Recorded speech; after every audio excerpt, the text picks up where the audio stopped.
Welcome to Technology Brothers, the #1 live show in tech.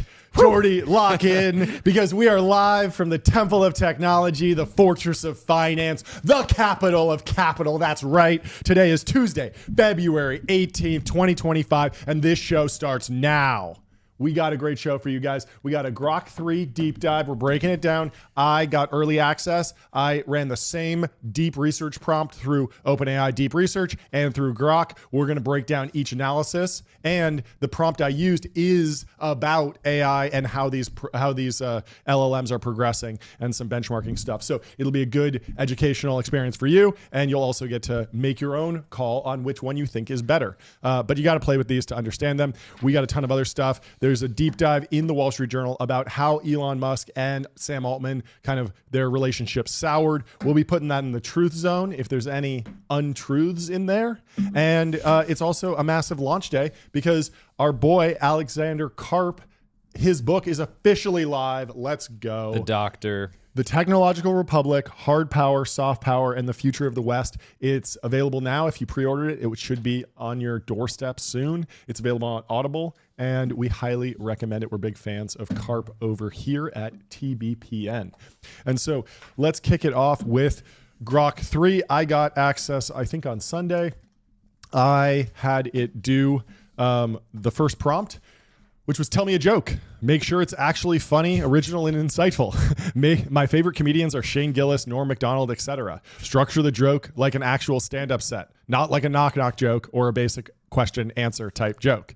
And so here's what Grok said. You couldn't have been more clear. Couldn't have been more clear. And let's see if AI is taking my job as a comedian, news podcaster, tech analyst, venture capitalist. Word cell. Word cell.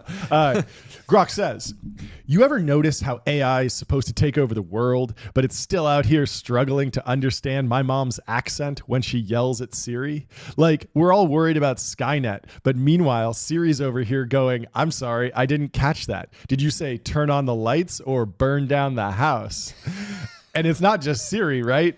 All these tech bros are like, AI is going to replace your job, man. But I'm like, bro, AI can't even replace my fantasy football lineup without benching Patrick Mahomes for a kicker. Meanwhile, I'm getting texts from my buddy who's a product manager, and his Apple Watch is like, meeting's starting, and he's sprinting across the office like he's running the Dakar Rally. AI is not taking over the world. It's too busy trying to figure out if we're asking for a weather report or confessing to a crime. By the time it gets there, we'll all be living on the moon anyway, probably because some founder convinced us it's the next big VC flex. It's so this is so jarring to listen to because it sounds like it's structured in a way that it should be funny, but it's just completely not. Yeah. And so your brain is sort of like yearning for the punchline, a zinger, and it just never comes. Yep. So you're just you're perpetually in this state of like hoping you're gonna hear that sweet note of the zinger, exactly, and it just doesn't come. So, but I do think obviously the benchmarks for Grok 3 are incredible. We'll go into all that. There's a lot of good stuff in here. I think what's interesting about this is that Grok 3, clearly this is trained on my feed because in my last 10 tweets, I posted Dakar Rally, Patrick Mahomes. I also posted something about in here. I said product manager and the Apple Watch. Remember that post? Yep. You actually fed that one to me. And so it clearly took that text in and said, oh, okay, this user, this person who's prompting me likes Apple Watches and product managers, and we'll get those jokes maybe. But it didn't really integrate it properly in an interesting way. And I was texting with one of the XAI guys and was like, this is really interesting. Like, I don't know if I like this, but I think this could be really cool for certain prompts. And it could make it so that, sure, sometimes I want a vanilla, clean LLM installation where I come to it, it doesn't know anything about me, and I give it a really robust prompt and it doesn't assume anything. And then other times I'm going to want it to really know, oh, this guy's like super in group in this particular niche. He's down the rabbit hole on this. So all of a sudden, if I'm explaining like VC fund dynamics, I can be super jargony and super in group and super detailed. But then if I'm explaining like oil and gas to this guy, he doesn't know anything about oil exploration. So I got to keep that high level. That's actually a benefit to me. And that would be really cool. So I think fine tuning the models on the individual person's timeline, whatever you can get information about them, that could be very cool. But in this case, it was very, very silly. It's so funny to have this many things that are aligned to the stuff that you post about and botch it this hard. I'm getting texts from my buddy who's a product manager, and his Apple Watch is like meeting starting because you posted about you posted the White Lotus reference of the product manager, and he's sprinting across the office like he's running the Dakar rally. Like it just doesn't combine. How does that? all. Yeah, how does that go with AI supposed to take over the world? Like, I don't get it. Anyway, Grok 3, I don't think there is a good comedy eval set right now. They're not even benchmarking. We talked about this before we came online. The evals are hyper fixated on these sort of ultra complex problems, and they clearly massively struggle on like a comedy eval, right? Yeah, like totally. that would like somebody should make the comedy eval 100%. that basically says, I asked, all these foundation models to make various types of jokes. This is the funniest joke. I tested it against real humans to see if they laughed. Exactly. Right? And so that's a totally valid way to test a model, because being able to produce jokes is there's sort of comedic intelligence. Right? Totally. And so it's not just about solving these sort of esoteric problems that nobody thinks about all day long. I think that Grok could potentially get the most extreme product market fit. And what this like specific response tells me they're going towards is they want to have like the current thing happen and then somebody be able to generate a post that's hyper relevant to what they talk about for that specific moment in time.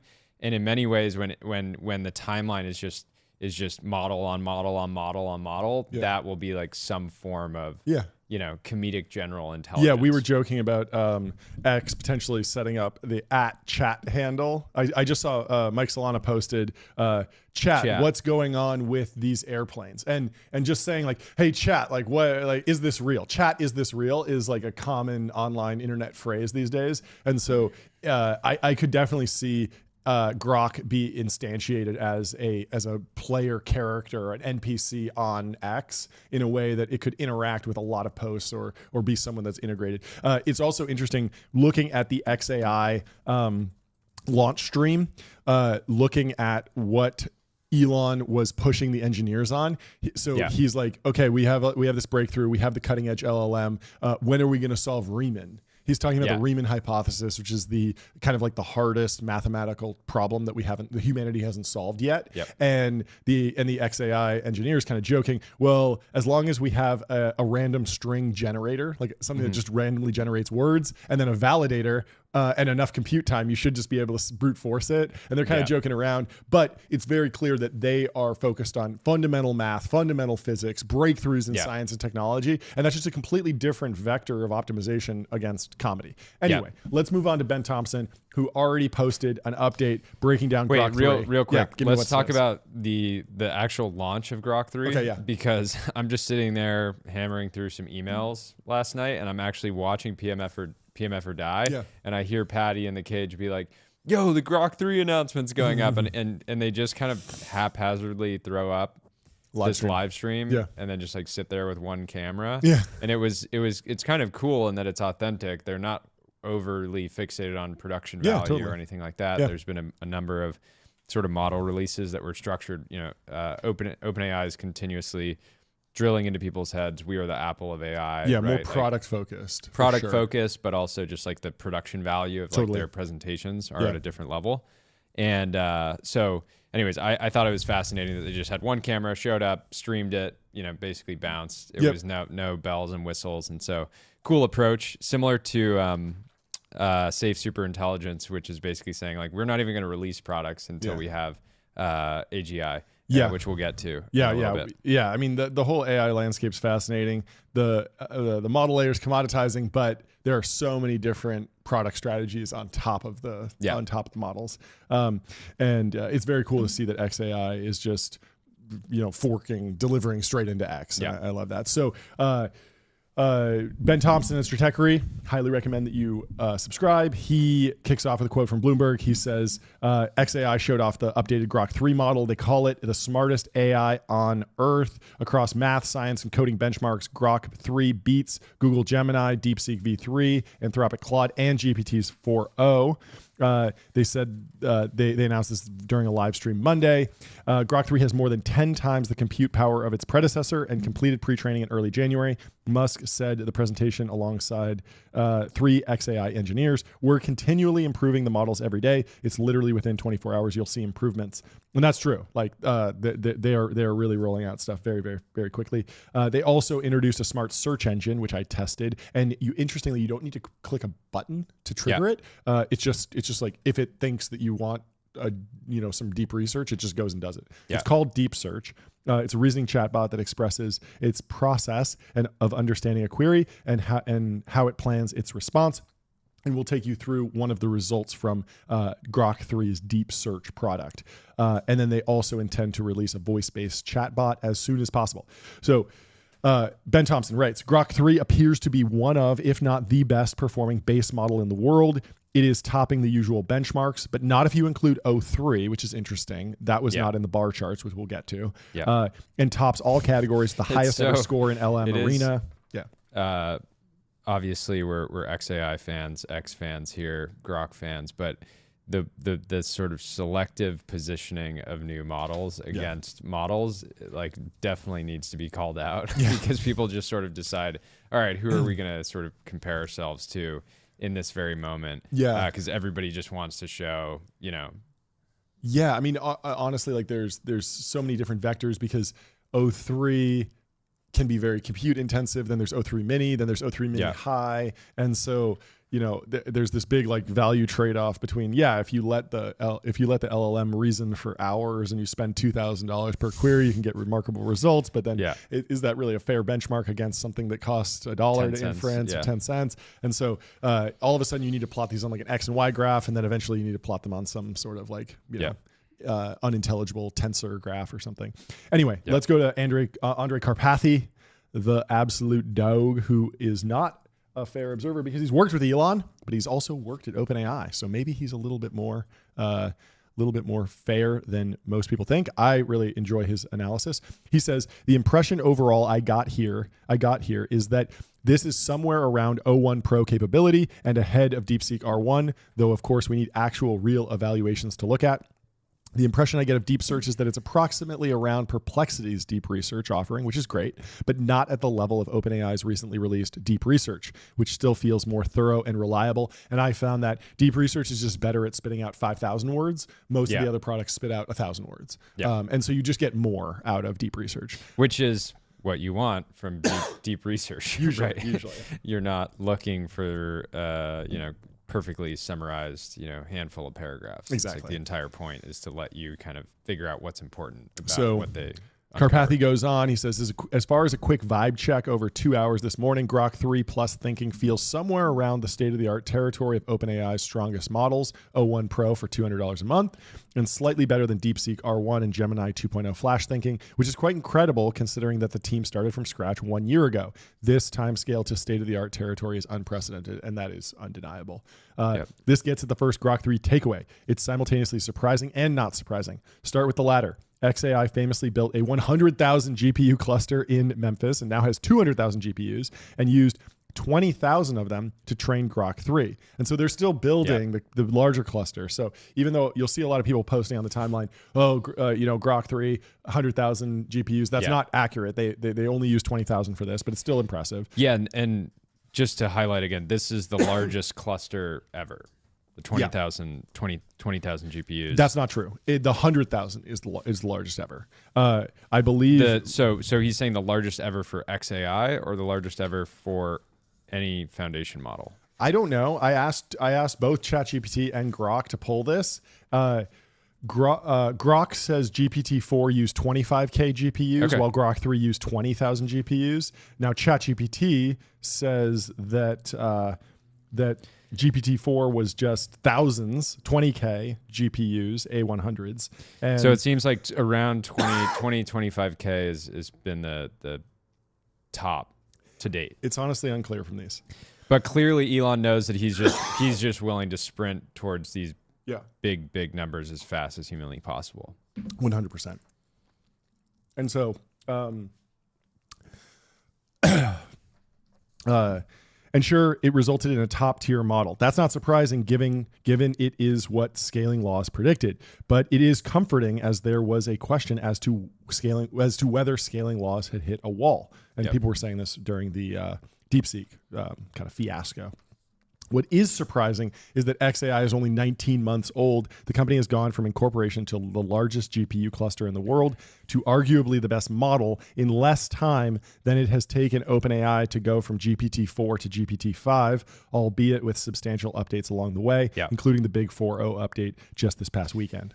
It's both a testament to Elon Musk and his team, Jess Jensen, CEO of NVIDIA, Jensen Huang. So to me, this tells that our read on the Elon bid, which was only last week, it feels like a month ago at this point. Yeah. But Elon bidding $100 billion to buy some, not entirely known amount of OpenAI means that he believes he either was purely doing that out of spite to toss like a wrench into that process, or he believes that the product layer is what actually matters because he's able to achieve incredible performance purely at the model layer. But even as Karpathy's saying, the product layer is not there yet, and certainly Grok has nowhere near the real consumer usage that OpenAI does. Yeah. It's interesting. So he goes into competitive implications. He says, I did get access to Grok 3, but not the thinking and search models. I actually don't know if I have access to the thinking and search models. It's unclear to me from a product perspective. And he has to say that he finds himself using Grok 2 quite a bit, almost entirely via its integration into the X app. It turns out being plugged into a pre-existing distribution channel is very useful. Yeah. And this is a crazy bull case for Elon buying X. But the challenge is that X is a very specific type of audience that is not necessarily reflective of, certainly not the LinkedIn audience. Sure. Like you could argue that OpenAI should go do a deal with LinkedIn and say like, make us your default LLM and just distribute us to like the normie masses because like long-term, it's going to be more important to be there. Yeah. He also says, I also never use it anywhere else. For me, product matters, and ChatGPT remains my product of choice. I feel the exact same way. I'm also curious to what extent ChatGPT deep research's advantage over other competitors like Google, Perplexity, and now xAI are due simply to O3 still being the best model versus OpenAI spending more time crafting a better tool. Regardless, the impetus for OpenAI to focus on being a consumer tech company is as strong as ever. OpenAI is the only AI lab to have organically built its own distribution channel, and they really, really need to get an advertising product out the door to ensure they are serving free customers the best possible models, which makes perfect sense. This also explains why that has to be pending, this I'm quarter, sure they're building this quarter it right now. potential. Yeah. And there's just a question of, do they use Microsoft as the partner there? I believe Netflix was considering that as well, because Microsoft has a really big ad network from LinkedIn and from Bing. Even though you don't think of them as a big advertising company, they built all the algorithms and all the structure and all the inventory and stuff. Certainly not going to be Meta. Yeah. And so this also explains why OpenAI is tying up with Oracle and SoftBank and trying to become a for-profit. xAI raised $6 billion last November and actually owns its GPUs. Musk also said on the live stream that xAI is building out a 1 million GPU cluster. Let's go. Size gone for the 1 million cluster. Boom. Let's get that in the handier spot. Get this more dialed in. We need a button to hit on the set that just raises the raises the gong. It's hilarious. And then, of course, he ties it to Ilya Sutskever in Bloomberg is raising more than $1 billion for his startup at a valuation of over $30 billion. We'll talk about this later in the show. Vaulting the nascent venture into the ranks of the world's most valuable private technology companies. Green Oaks is in. They're putting in $500 million, said the person who asked not to be identified. Green Oaks is also an investor in AI company Scale and Databricks. The round marks a significant valuation from the $5 billion that Sutskever's company was worth before. First off, a disclaimer. Daniel Gross, a frequent Stratechery interview guest, is the CEO of SSI. I never realized. I didn't know that. Is that breaking? Are we scooping? No. Are we scooping Ben Scoop right now? Cool with the scoops. It's too much. People get confused. No, I think this was actually publicized like very early on. Interesting. That Ilya wanted to be the technical lead more than anything else. That's cool. But that's very cool. Because DG, he's going. He seems like from everything I've seen, just extremely, extremely motivated to win and be in the most important places constantly. Right? Yeah. It's funny. He also had an accelerator. Yeah. Sam had an accelerator, small accelerator called Y Combinator. Mm-hmm. So the accelerator to foundation model pipeline is very real. The other path, the counterfactual, the path not traveled here. Daniel Gross sold a company, Apple, in AI, got acquired, should have taken over the CEO role. Yeah. This is something we advocate here on the show. If you get your company acqui-hired, start asking the CEO, hey, what's the succession plan? Yeah. How can I get hang out outside of the board meetings? Yeah. Try to flag people down. It'll only take 4 quarters to get a little time with like the key players, and then from there, just start. It's such an underrated strategy right now. I think like there's massive value in being a founder and actually going in and going for the top job. Going for the top job. It sounds too ambitious to be true, but I think someone will eventually do it, and we'll all be like, wow. Yeah. It's amazing. Yeah, a lot of founders end up getting acqui-hired and then are not super happy with the leadership at the company. Yeah, and then there's just become the leadership. Exactly, become the leadership instead of. And it sounds like a joke, but it's not. It's actually a better path than just like resting, investing, and then you're like, oh, what do I want to do next? I'll have to do the same company or like become a VC. Start over, kind of lost from zero. Instead of like, wait, I just got acquired by a company that does the same thing that I was doing, but they have 1,000 times more resources. Yeah. The only problem here is that I'm not in charge. What if I was in charge? Yeah. Solve that problem. Yeah. Anyway. That's my little stump speech. And so they have pledged, this is wild about SSI. So they have pledged not to release a product until it has achieved safe superintelligence. So they're going to raise so much money. Well, XAI explains why. It is absolutely viable to have started late, provided you have the funds, catch up quickly, and of course, SSI's talent speaks for itself. SSI is also, I would imagine, a big NVIDIA customer. Again, I don't know that to be true, but what else might the money be going towards? Which brings this conversation back to chips. On one hand, chips remain the gating factor to the easiest route to a frontier model. On the other hand, this is why DeepSeek matters. They're not the only route to something that is at least competitive. The debate on the value of an attempted export ban remains an open one. Anyway, fantastic article. Absolutely wild. Ben, I totally respect SSI saying we're not going to ship until we've achieved our goal, which is like the kind of approach you can only really take if you're Ilya and like Daniel Gross, where you're basically saying, yes, we're going to need to raise billions of dollars. You're going to just have to trust us that we're going to, and just like bet on us that we're going to deliver that. One of the things that every foundation, like the foundation model wars right now, which will be studied eventually because it's creating this sort of foundational technology that presumably our entire society will be dependent on at some point. It is so distracting for these companies and the teams and the investors when there's new models releasing every week. And you can imagine everybody at Anthropic last night was watching the Grok demo live, not working. Yeah. Everybody at OpenAI was doing the same thing, right? So it's just wildly distracting to constantly be forced to ship and ship and ship when you can tell that they're able to make incredible progress internally without even getting user feedback, right? They're basically Elon's basically saying, hey, I just need another $20 billion and I'm going to make a much better model. Like, sure, we'll make it available through the XAI X integration. Yeah. But Elon wants to solve the Riemann hypothesis. He is the customer, and he has his eval. And once it solves the Riemann hypothesis, he'll be happy. Yeah. And that's kind of it, which is fascinating. I think another hot take that we were discussing earlier was there's this big push around like the model layer is commoditizing. Yeah. And people say that as like a bear case. Yeah. But I was wondering if you flip it around, like people make tons of money in commodities all the time, right? Like oil, big oil. Like Yeah, oil is a commodity. Still worth producing oil. It's hugely valuable. There were massive companies built on it. There were small companies that just did little exploration and just had a little plot of land, or built a little track. Actual infrastructure, technology providers. And so I wonder if there's a world where, intelligence is so valuable and LLMs and AI is so valuable that even if you're like the 6th best model, you can still sell the intelligence if it's at the frontier level to the market at a market clearing price that still generates profit above what the NVIDIA GPUs cost. And you still reap the reward, and the $30 billion valuation is completely justified in the same sense that, if you're like, hey, I got a plot of land in Texas that I'm going to pull some oil out of. Yeah. You don't have a monopoly on all of oil, but you still made money. Yeah. And so I wonder if that's and how the it'll other, play the if LLMs replace a lot of work broadly, knowledge work specifically, it's easy to say, hey, these are $1 trillion markets that we're playing in. It makes total sense that there's 5 to 10 companies that are going to raise billions of dollars to go after that, right? Because the prize is so great, the potential prize is so great that, Ilya raising at 30, and Daniel Gross raising at 30 billion post is actually,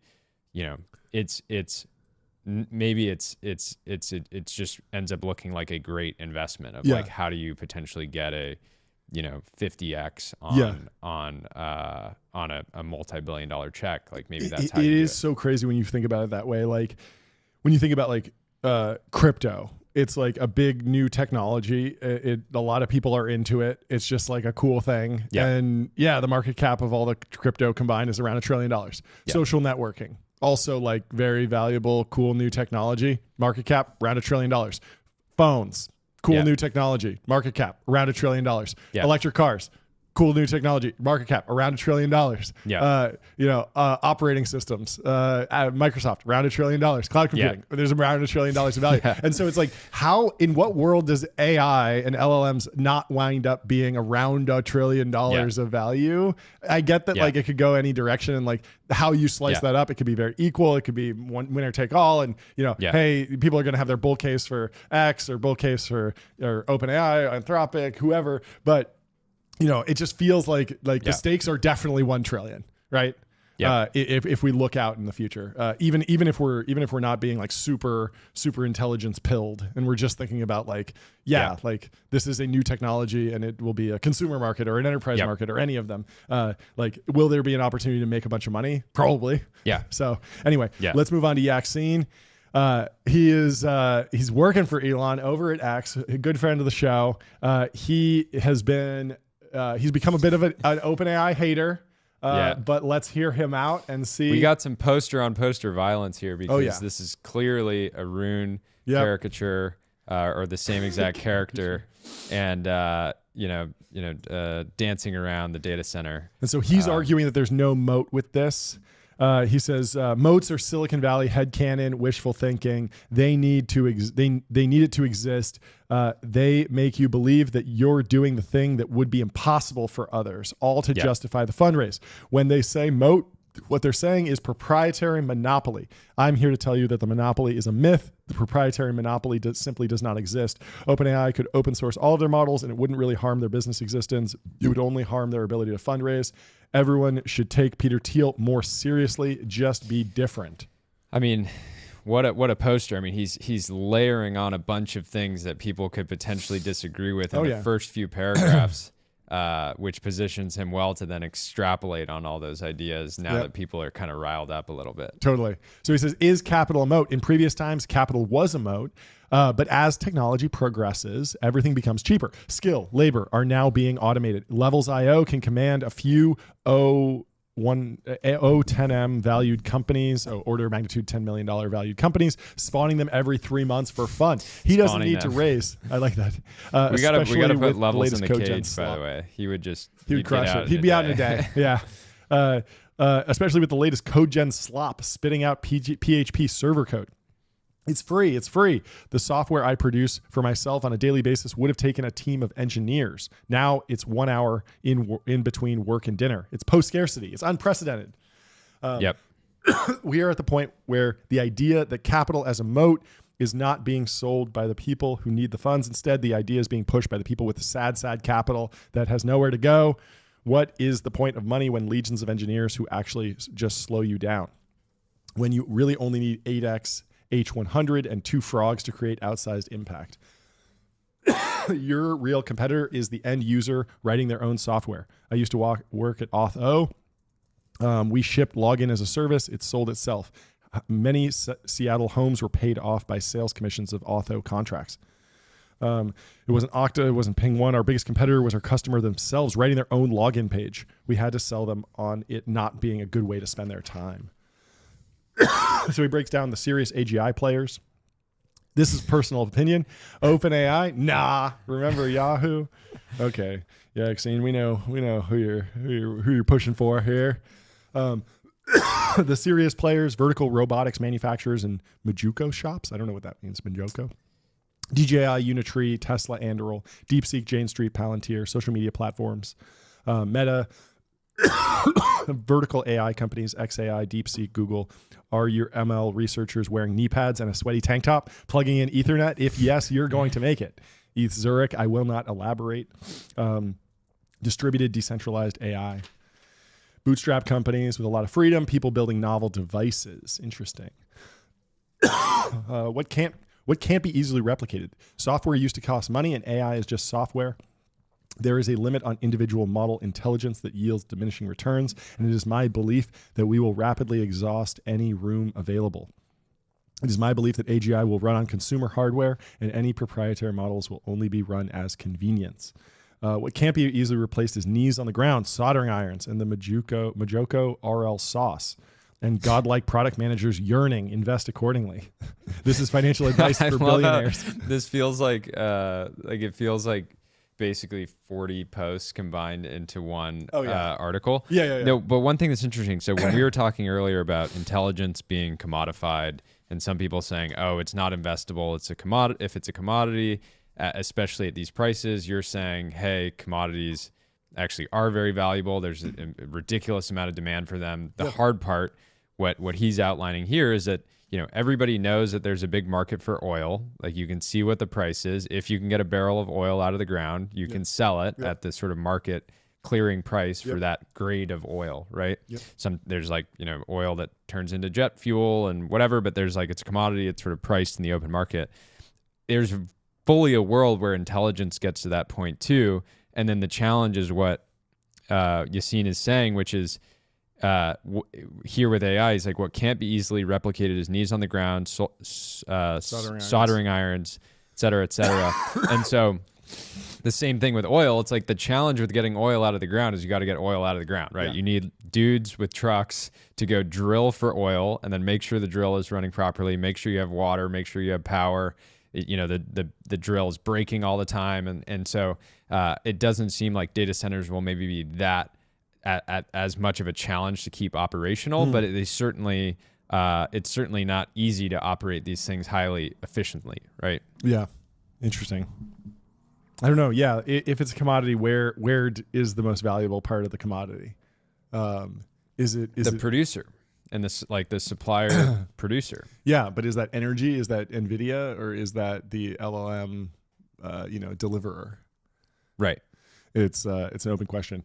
Anyway, let's move on to some reactions on the timeline, and then we'll give you a breakdown of Grok 3 versus OpenAI Deep Research. So Creatine Cycle, who's been on the show before, says, sorry, Autismos, it's time to grow some arms and social skills. And Jordy chimes in and says, getting diced continues to be underpriced. And he says, printing this out and hanging it on my wall in Pack Heights.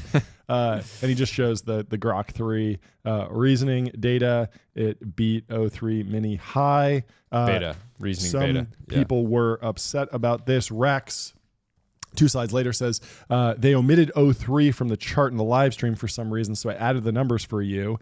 And then, but this was reasonable because O3 isn't public and those benchmarks can't be verified yet. So I think it's understandable that they didn't include it. But then again, Grok 3 with reasoning isn't publicly available, so people can't validate that eval. So there's a lot of questions over what counts for an eval that goes on a chart. But I think they both have fair arguments there. Yeah. They're like, we can validate what our model does. Yeah. We cannot can't validate what yours, you're so doing we're not because gonna it's not put you on available. there. So Yeah. we know. Yep. We cooked. Yeah.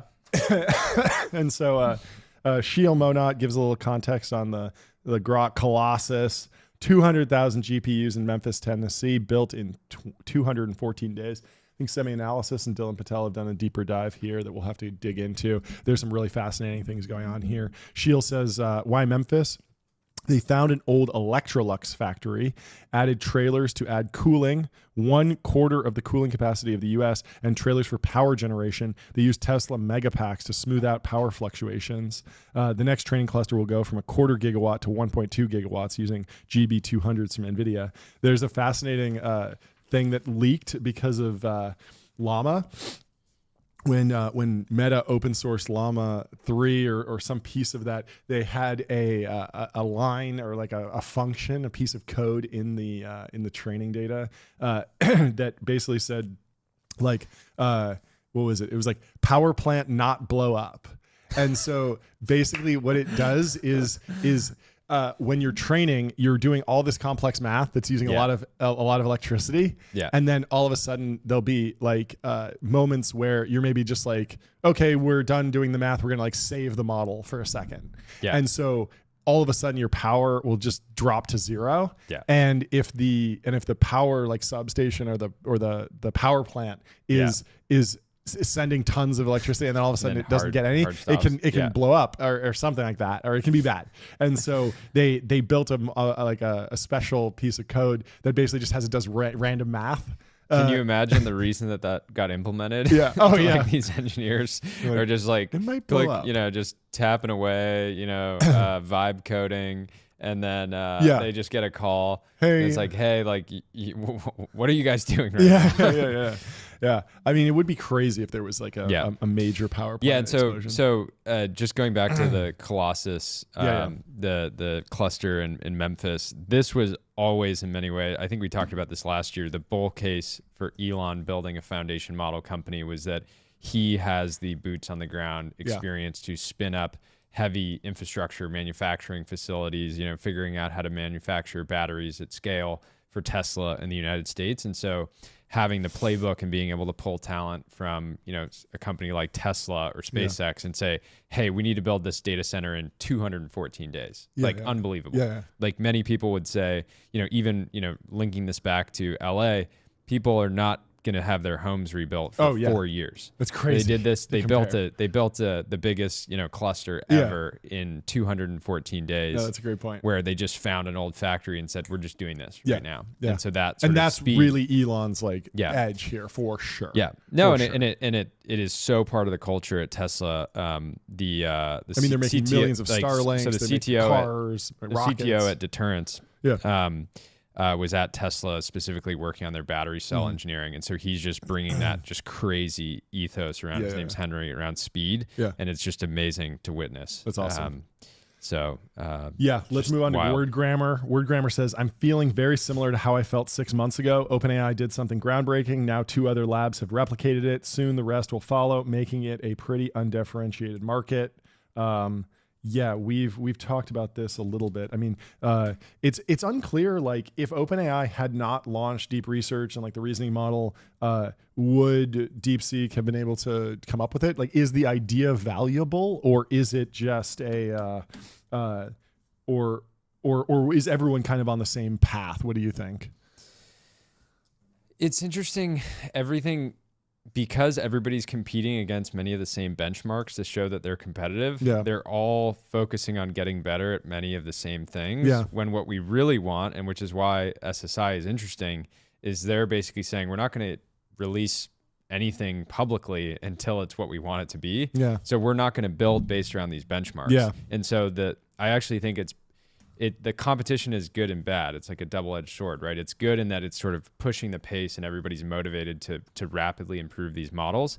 But at the same time, it's not so great because we're getting models that consistently just look more and more and more like each other. Yep. And consumers are not even going to be able to notice the difference, so they're just going to probably default to what they already use and love, or maybe you're using Grok in in X, but not. Well, elsewhere. Here's an interesting twist on that. So Paul Calcraft says Elon posted an early Grok 3 screenshot saying he asked what Grok 3 thought of the information, and it said it's garbage.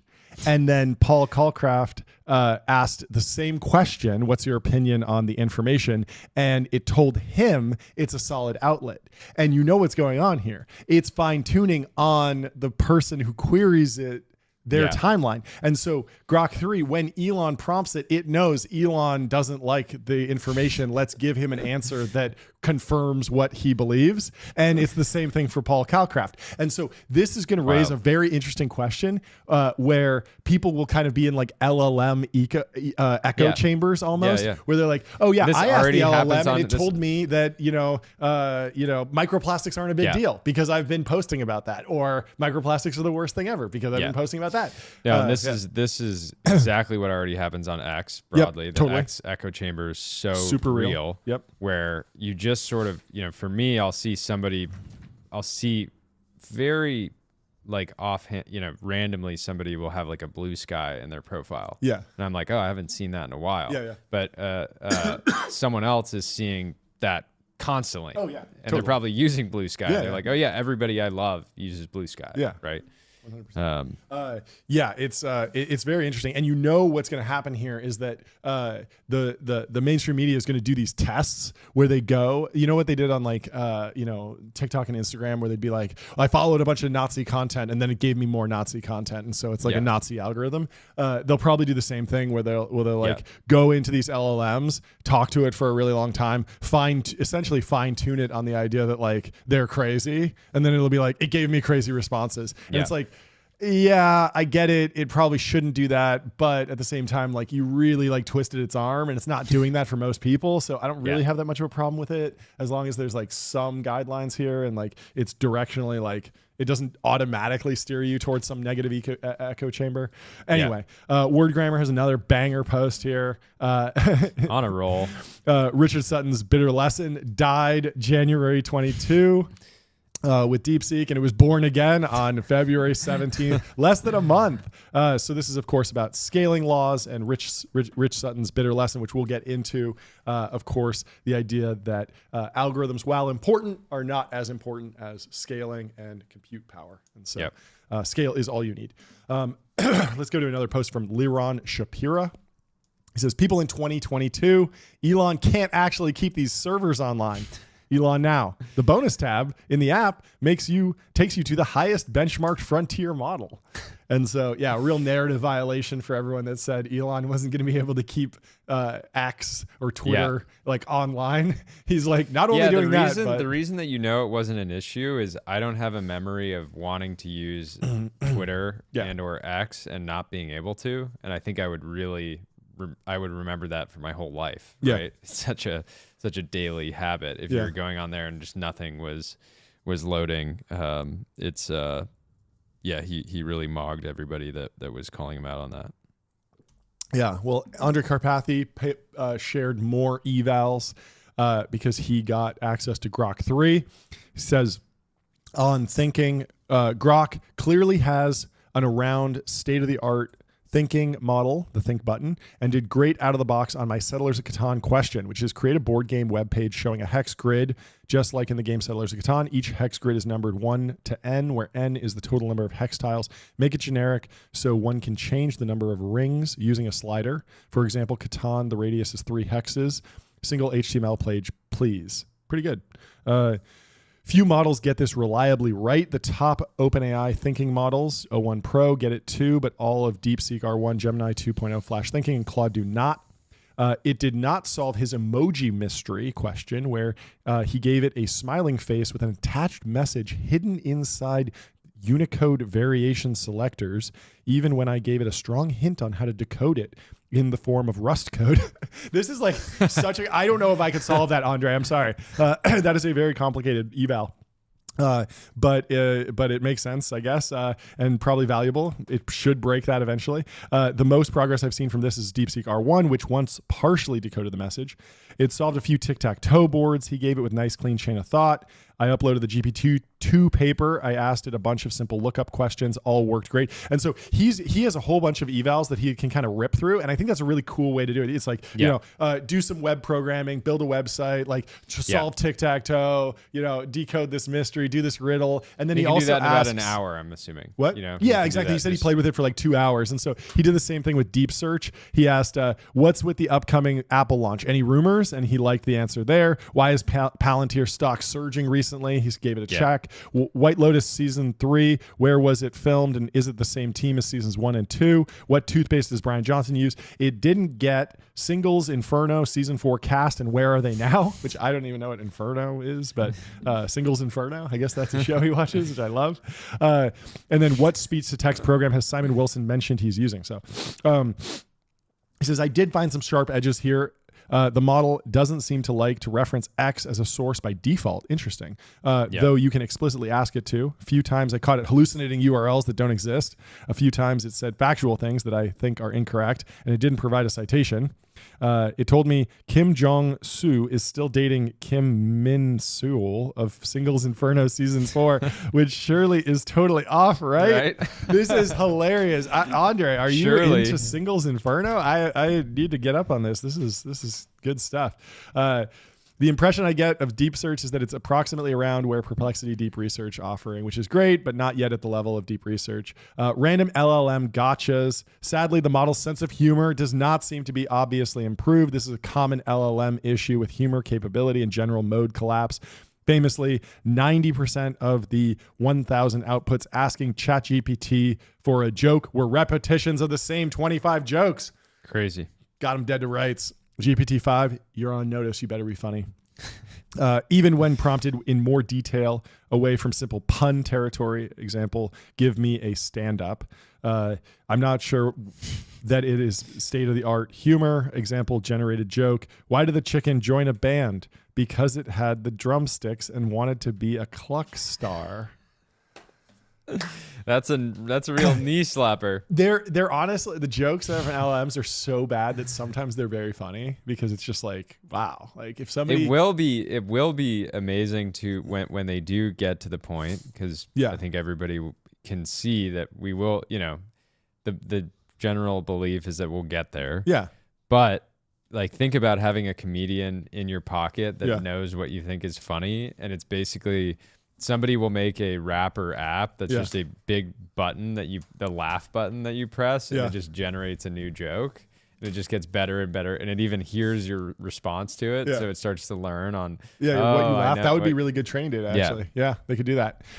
Okay, so let's move on to Grok 3 and OpenAI Deep Research. I got your analysis there. So I went to both Grok 3 and OpenAI Deep Research, and I asked it this really, really long prompt. I said, I'd like you to build me a definitive table of LLM models and break down their evolution, specifically their relative sizes. So I want to know, Grok 3 came out, it uses 20K GPUs. I'm not exactly sure how many flops that is, but I would like to put all of these in the same terms, like they're all an equivalent number of flops. I want to know the progression of GPT-1 to 2 to 3 to 4 for the pre-training runs. And then I want to know the same thing that happened I said Anthropic. It was transcribed incorrectly to Anthropic, which is wrong. And I want dates of when these were released. Then give me some uniform benchmark like Chatbot Arena or MMLU.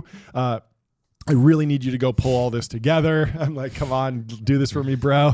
And then I'd like you to investigate how the bitter lesson and Moore's law are interacting right now. Essentially, the bitter lesson states that you always just want to throw more scale, but it's unclear to me what the benefits of scale are proportional to the capabilities of these models. So my basic thesis is that, we're potentially hitting diminishing marginal returns. We're going to see less gains from increased scale. And so the real question is, Grok 3 is a 20K GPU run. They're planning to do a 100K GPU run. And the question is, does the 5X or 10X increase in compute power, does that increase the model's final capability usefulness by 1%, 10%? Does it double it? Does it 10x it? And that's what I'm trying to predict. And I want to see these based on trend lines. What kind of results should I expect? And specifically, I want you to not just quantitative results, but qualitative results. Like, what do we expect a 1 million GPU cluster trained model to be able to do? Is it just high IQ? Is that the best measure? Like, how should we be measuring these things? And is there an evolution that, like, we have no top, no max? Do we just continue to push on? The final question is, like, does this continue to get better as we get to a billion GPUs, a trillion GPUs, a Google GPUs? What are we getting for that? I guess the question is intelligence unlimited? Even if we assume that we're on the right algorithmic path, that's the main question. And so basically I just wanted to dump out a ton of research and give me a bunch. The only thing that could handle that kind of prompt is your secretary, right? It's a lot of stuff. I mean, you just basically dumped, but you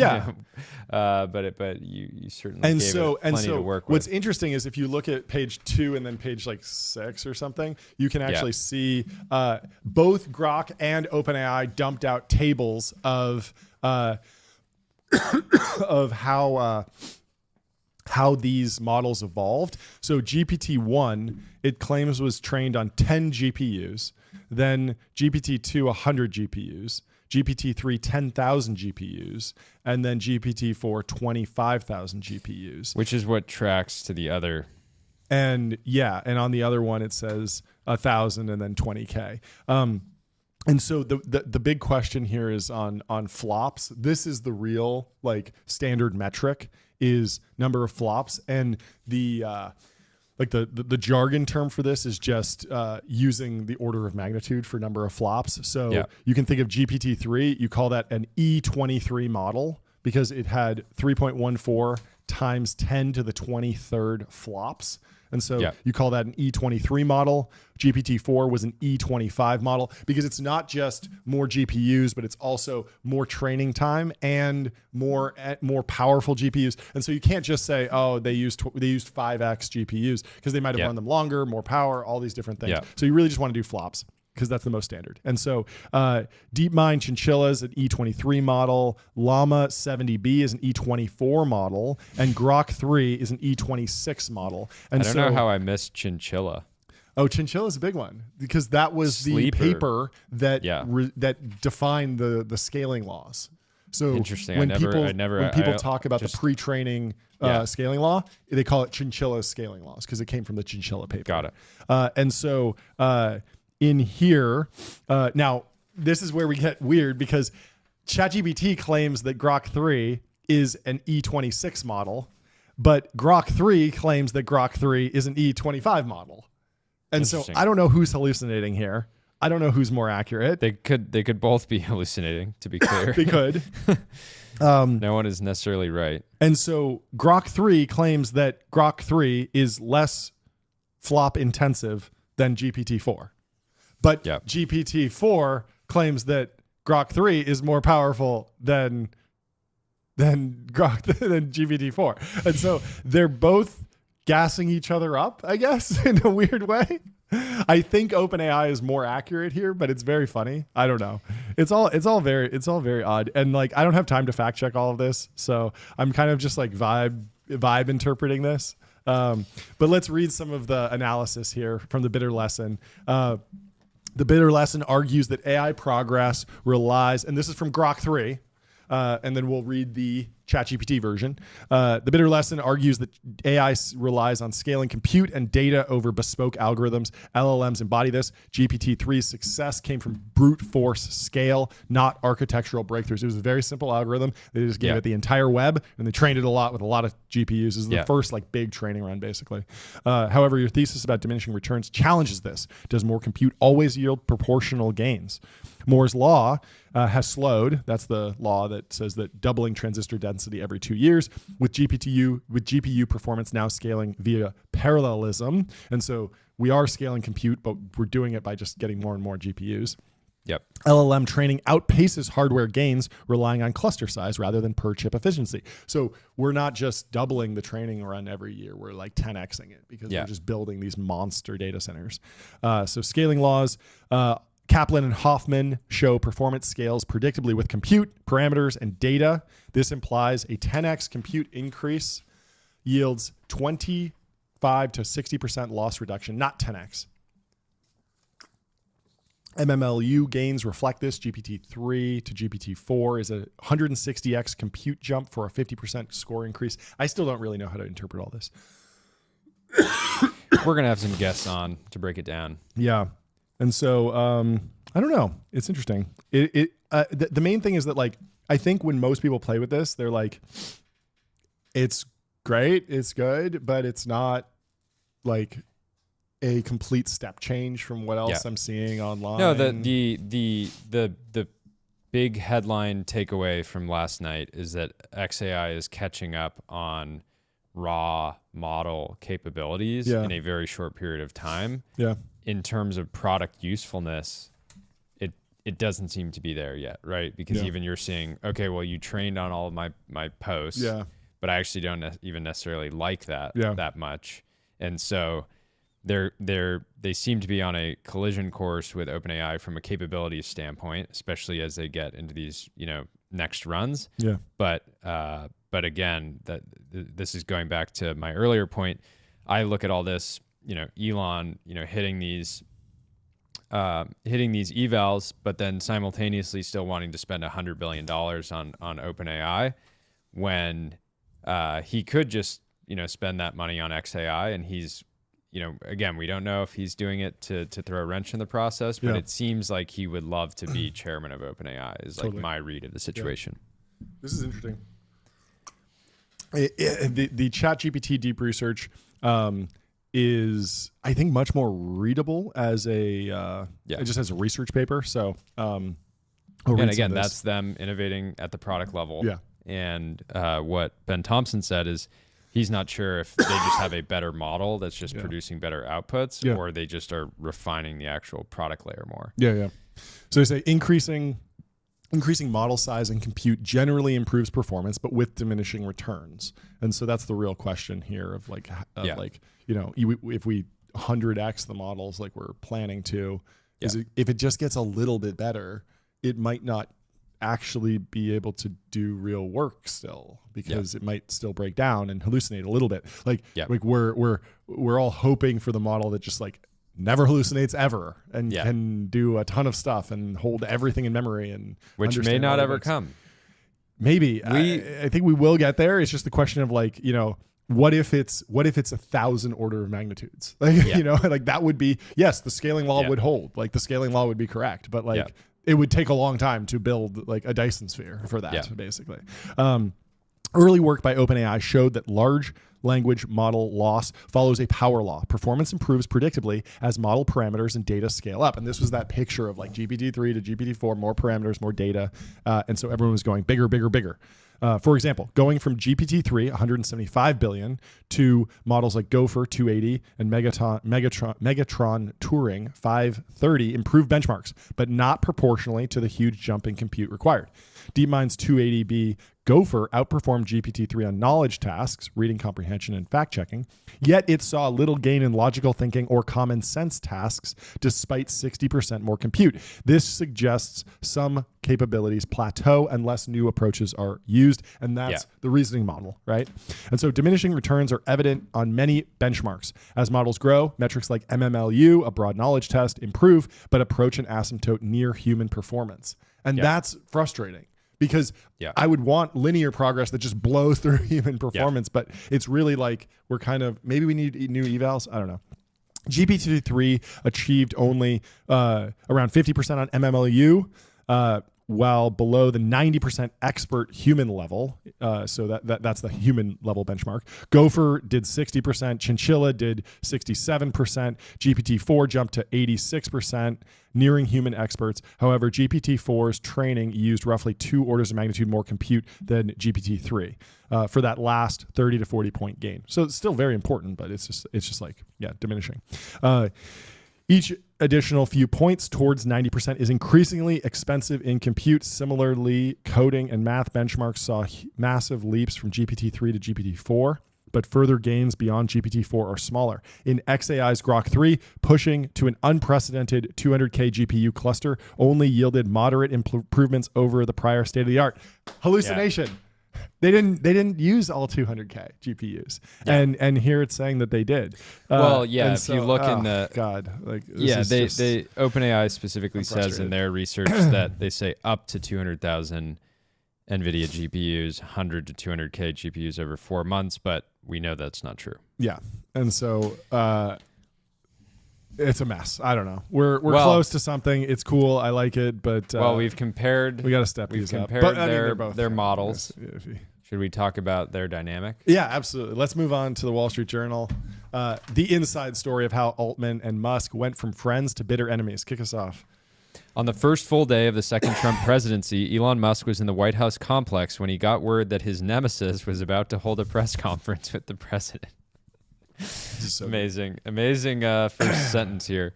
I don't know who's writing this. He turned on the television and watched as OpenAI's chief executive Sam Altman and a beaming Donald Trump touted a $500 billion investment in AI infrastructure called Stargate.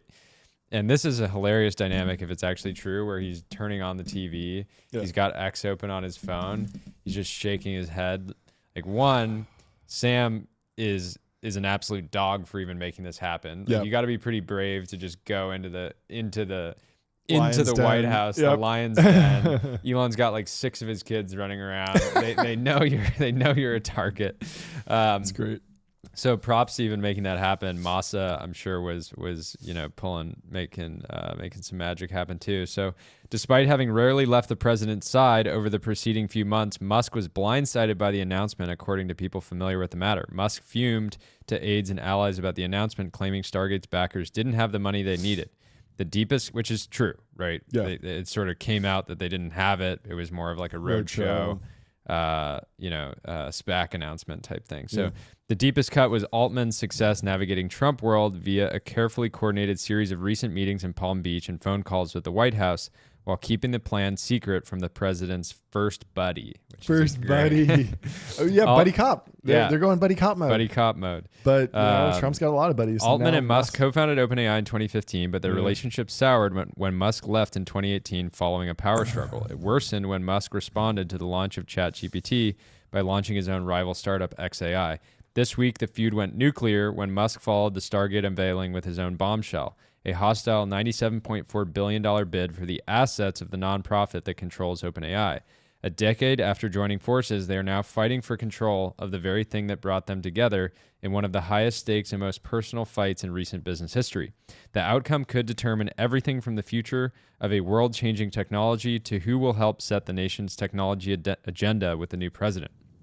Interesting. This article is based on the conversations with more than a dozen people familiar with Altman and Musk's relationship over the years, as well as OpenAI and Musk's business and political decisions. Yeah. We got to go back and watch the Sam Altman, Elon Musk podcast. Have you seen this? They had their own show together? It wasn't. It was Y Combinator had a series of interviews on their YouTube channel, and Sam went and conducted a number of interviews, and one of them was with Elon. And so they're sitting in the Tesla factory, just chopping it up about like entrepreneurship and wisdom, and it's just like, it's crazy to see. I'll continue. So in many ways, Sam Altman, 39, and Elon Musk, 53, couldn't be more different. While Musk was beaten up and verbally abused as a child, Altman was a teacher's pet whose parents routinely told him he could be whatever he wanted to be. Where Musk was often abrasive, Altman tended to tell people what they wanted to hear. And while Musk was an engineer, steeping himself in the details of rocket and battery design, Altman is a technology-obsessed intellectual, reading widely across philosophy, science, and literature, and penning essays on how society should organize itself. But both have strikingly similar taste for power. Let's go. Taste for power. That should be one of our hiring metrics. Yes. John, what do you think this guy's taste for power is? You think he's real hungry? Yeah. I mean, if you're in an interview, you can tell Ben's got a real taste for power. You know? Absolutely. Yeah. If you're in an interview and somebody asks you, where do you want to be in 10 years? And you just say supremely powerful, I think you get the job. Oh yeah. Yeah. That's the video. Look at this. Very poorly shot. That doesn't even feel that long ago. It wasn't that long ago. The cinematography was not incredible, but I think it's probably Elon's 2016 doing or something. The Andrew Tate, early 2015. signaling. Wow. Yeah. That is wild seeing them hang out. Just bros, just guys being dudes, doing a pod together. You love to see it. It's too bad. I mean, they keep coming back to the fact that mom and dad are fighting. These are two, everyone picks a side, but ultimately these are Americans. They're building technology. I love technology. I love America. And I wish they could just be on the same team and build something awesome together. I hope that they can have a reconciliation. That's my biggest hope. And so for years, the millennial Altman looked up to the Gen-esque Musk as a hero, a real-life Tony Stark who provided a counterexample to the country's technological stagnation that Altman railed against when he was president of the startup accelerator Y Combinator. Altman met Musk years earlier when Y Combinator partner Jeff Ralston introduced them. Oh, I know Ralston pretty well. Oh, they misspelled his name here. And helped arrange for Altman to tour Musk's SpaceX rocket factory. Interesting. Altman's time leading Y Combinator from 2014 to 2019 put him at the epicenter of power in Silicon Valley. He became known as a fixer with an unrivaled Rolodex who could call in favors for the startups he invested in or punish investors who crossed them. And this is 100% true. He was great at what he did during this time. He was fantastic. His special talent was raising money, which he would do by arriving in his signature uniform of jeans and sneakers, curl his small frame up cross-legged in a conference room chair, and unspool a vision so grandiose, compelling, and earnest that it often seemed like investors were powerless to keep from funding his projects. It's great. I mean, great storyteller, great fundraiser. And what's interesting is that, he raised some money. He raised a lot of money for his projects, but he was also an angel investor who got tons of deals done for other people. He set other people up with funds. He was marshaling capital all over the place. I had heard that he was able to invest in Stripe at a $700,000 valuation. I don't know, but it was I know it was like 10 on 700K or something. I mean, I think he's a billionaire just from Stripe. Yeah, basically, somehow. I don't know. Yeah.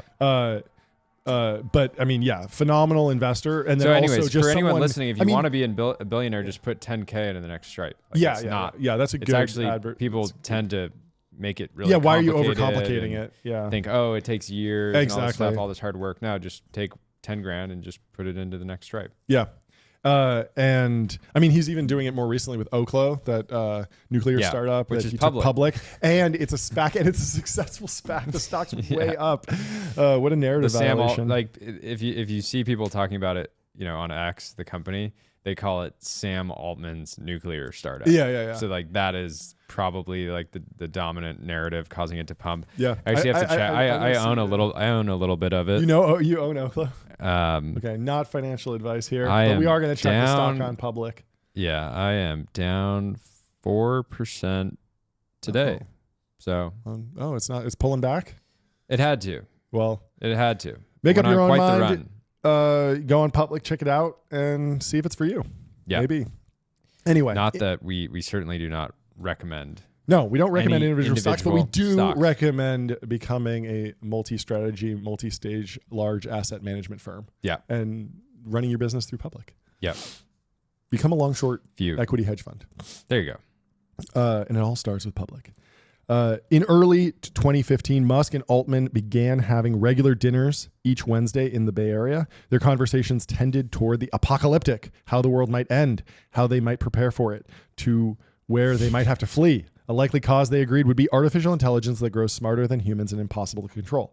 That May, Altman suggested they create a Manhattan Project to develop artificial general intelligence, or AGI, that is as smart as humans at most tasks. They wanted to ensure Google, which had a huge lead in developing the technology, didn't end up deciding what it would mean for the human race. Such a fascinating solution, there is another world where you're we're just going to try and use military might to just actually ban this development of this technology. Yeah. You it's could also do interesting that. I that wouldn't advocate for that at all. And I think AGI is I think the whole history of this stuff is going very well. I'm very satisfied with how it's going. But there is another world where you're hey, there's this technology and we need to, steer people away from development of this and ban this and control this, and then have international coalitions and military might to build it up. There are things you can't build. Dark web drug marketplaces are a good example. It's worth noting that Sam Altman and Musk had these meetings, and then Altman decided that he was going to get really into building bunkers, Yeah. sort of doomsday, setups. Be a fly on the wall. So I would love to have been a part of those conversations. And so they join forces. They raise up to $1 billion. Musk pledged to supply the lion's share of the money, and they would lead it as co-chairman. Ooh. The co-CEO thing is always Co-chairman is hilarious. Yeah, they should have figured that out early on. It's very clear that they didn't play out like, okay, like what if this is actually like $1 trillion opportunity? Like who will want to run this? And they were both like, well, obviously it'll be me. It's not. There's no question. Of course. Their relationship began to disintegrate in 2017 pretty quickly. I mean, this is 2015. They're having dinners. 2017 they start disintegrating after OpenAI researchers realized they would need far more money than a nonprofit could raise to develop advanced AGI. We talked about this, how if you want to summon the AI god in a box, you got to be a capitalist. It's not happening at a nonprofit. You're not just writing some clever algorithm with some altruistic researcher. we are interested in taking PETA private. Exactly. There's a lot of stuff. Private. No, it's the for-profit conversion. For-profit conversion. For-profit conversion. Then it'll be private, and then we'll take it public, and then we'll probably take it private again. As the private equity guys Bravo will take it public, take it private. Yep. You know the post I'm talking about. Yeah. It's great. According to one of their emails, Elon demanded majority control and to be CEO. Altman's successful move to block his mentor would mark the beginning of their rupture. He convinced another co-founder, Greg Brockman, to back him over Musk. Brockman reeled in OpenAI chief scientist Ilya Sutskever to also back Altman. Brockman and Sutskever wrote in an email to Musk that since OpenAI was founded to avoid an AI dictatorship, it seemed like a bad idea to create a structure where you would become a dictator if you chose to. Within hours, Musk wrote back that this is the final straw. By early 2018, he had left the company and Altman took over leadership. This was like very under-discussed at the time because OpenAI was such just a research lab and they were doing like little things here and there. This was definitely not in the news in the same way. Like 2018, people were talking about SpaceX and Tesla mostly. Yeah. Over the next few years, they focused on research. In 2022, they released ChatGPT. This became huge. Turned out to be one of the most successful and transformative consumer technology products of the century in the company of the iPhone, Facebook, and TikTok. As shocked as the rest of the world that AI had gone mainstream and upset that he wasn't a part of it, Musk began publicly criticizing OpenAI for moving too fast and not taking safety seriously. He signed an open letter calling for a 6-month pause on AI development. Within a few months, launched. It's funny. A lot of people called for signed similar letters calling for a pause on new podcast formation. Oh yeah, and of course that didn't get through. Nope, you can't stop it. The arrow of progress moves in but one way. Yeah. In 2024, he attacked Altman in a new venue, court, after suing OpenAI and its CEO that February. He withdrew the suit in June, refiled it in August, and amended it in November. They've been going back and forth in the courts for a long time. Musk's lawyers declared the perfidy and deceit are of Shakespearean proportions. You know it's a good lawyer. You got to pay top dollar for a lawyer that can hit. That's not less than $1,000 an hour. That's a $5,000 an hour lawyer. That's $10K potentially. Yeah. Altman and Musk were bitter. An LLM could never. Yeah, and so Altman said Musk was bitter that he left before the company succeeded. As Musk's legal attacks escalated, Altman watched with growing alarm as Musk grew closer and closer to Donald Trump, campaigning by his side and spending hundreds of millions of dollars to support him. You want to continue? Yeah, and I mean, there's lines from Altman interviews where he's like, I would hope that, the president wouldn't sort of pick favorites when we're here, all trying to develop this transformative technology. And to Trump's credit, he seemingly hasn't picked favorites specifically within AI, right? Yeah. He obviously has a good relationship with Elon, but he's not, we haven't seen him go out and do any sort of press conference for XAI or the Memphis, data center. It's such a narrative violation. Yeah. Like everyone thinks Trump is going to be super corrupt with this stuff. And he's just like, he's having his cash bonanza over here. Our listeners know that he's deal guy. Deal guy. Anyway, Altman first mentioned Stargate to OpenAI's board in 2023 as a way to vastly increase the computing power his company could tap to develop and operate AI. He originally brought the idea to Microsoft, asking it to invest upward of $100 billion. But in the wake of an episode in 2023, when Altman was ousted from the CEO perch for 5 days, the tech giant balked. Says, get it together, guys. We're not putting up $100 billion for a guy who can't hold on to his job. He gets upset. It's so funny. Like, there's so much drama here. Altman soon found partners. One was SoftBank. Altman had known him since his Y Combinator days. Second was Larry Ellison, longtime friend of Musk, who was hung out to dry when xAI pulled out of a Texas data center project that Ellison's company Oracle was working on. Altman agreed OpenAI would take it over. The project grew into the foundation for Stargate. I didn't know that. Interesting. That it had originally been an xAI project, but then I guess Musk wanted to do the data center like himself and like own the whole stack. And isn't Ellison heavily invested in X? I don't know. Yeah, I think so. I mean, they're all super conflicted and like, it's all just like not sneaking his tail over here. Yeah, so I think he put in at least $1 billion. Okay, look that up and I'm going to keep reading. In December, Masayoshi Son played golf with the president-elect at Mar-a-Lago and announced his intention to invest $100 billion in U.S. infrastructure projects alongside Trump and Lutnick. Their press conference effectively previewed Stargate without making any of the details public, which ensured Musk still didn't know about OpenAI's involvement. Here's a great AI overview, a Gemini overview. Okay. Quoting, using the Washington Post as a source. Larry Ellison, co-founder of Oracle, invested $1 billion in X. However, as of September 2024, he lost $720 million of his investment, according to the Washington Post, which clearly he didn't lose his investment. He had a paper sell. loss. He had a paper, and then it went back up, down, maybe, and it hasn't now it's been back marked. up. Yeah, so very odd. Gonna have to put the Washington Post in the true zone. And so Altman goes to the inauguration festivities. He doesn't sit with the other tech CEOs alongside Musk. There was like the high, the real like killers were up there with like Zuck and Bezos, and Musk were up in like kind of a balcony area, and then Altman was down with Theo Vaughn and Alex Wang. Yeah, it was a bunch of cool like little micro crews. I think Jake Paul was over there for some reason. The next day, Altman and his partners arrived at the White House, where they were more fully explained their plans for Stargate to Trump. Trump told the group he wanted to go ahead with the announcement. The new president loved that they were aiming to invest $500 billion during his term, a number sure to make headlines. And it makes sense. He wants a lot of jobs, wants a lot of economic growth, spend the money in America. And so Musk gets upset. He's fuming to aides about how the partners didn't really have the funding lined up for the project. He called it fake on X. Musk was already plotting a counter move and had been considering making a bid for the nonprofit. Musk said he was inspired to make the bid because OpenAI was in the midst of becoming a for-profit company, and he believed Altman planned to undervalue the asset of the nonprofit, which would become an independent charity with a stake in the for-profit. But Musk's more primal message was for investors. Let's go to war with Sam Altman.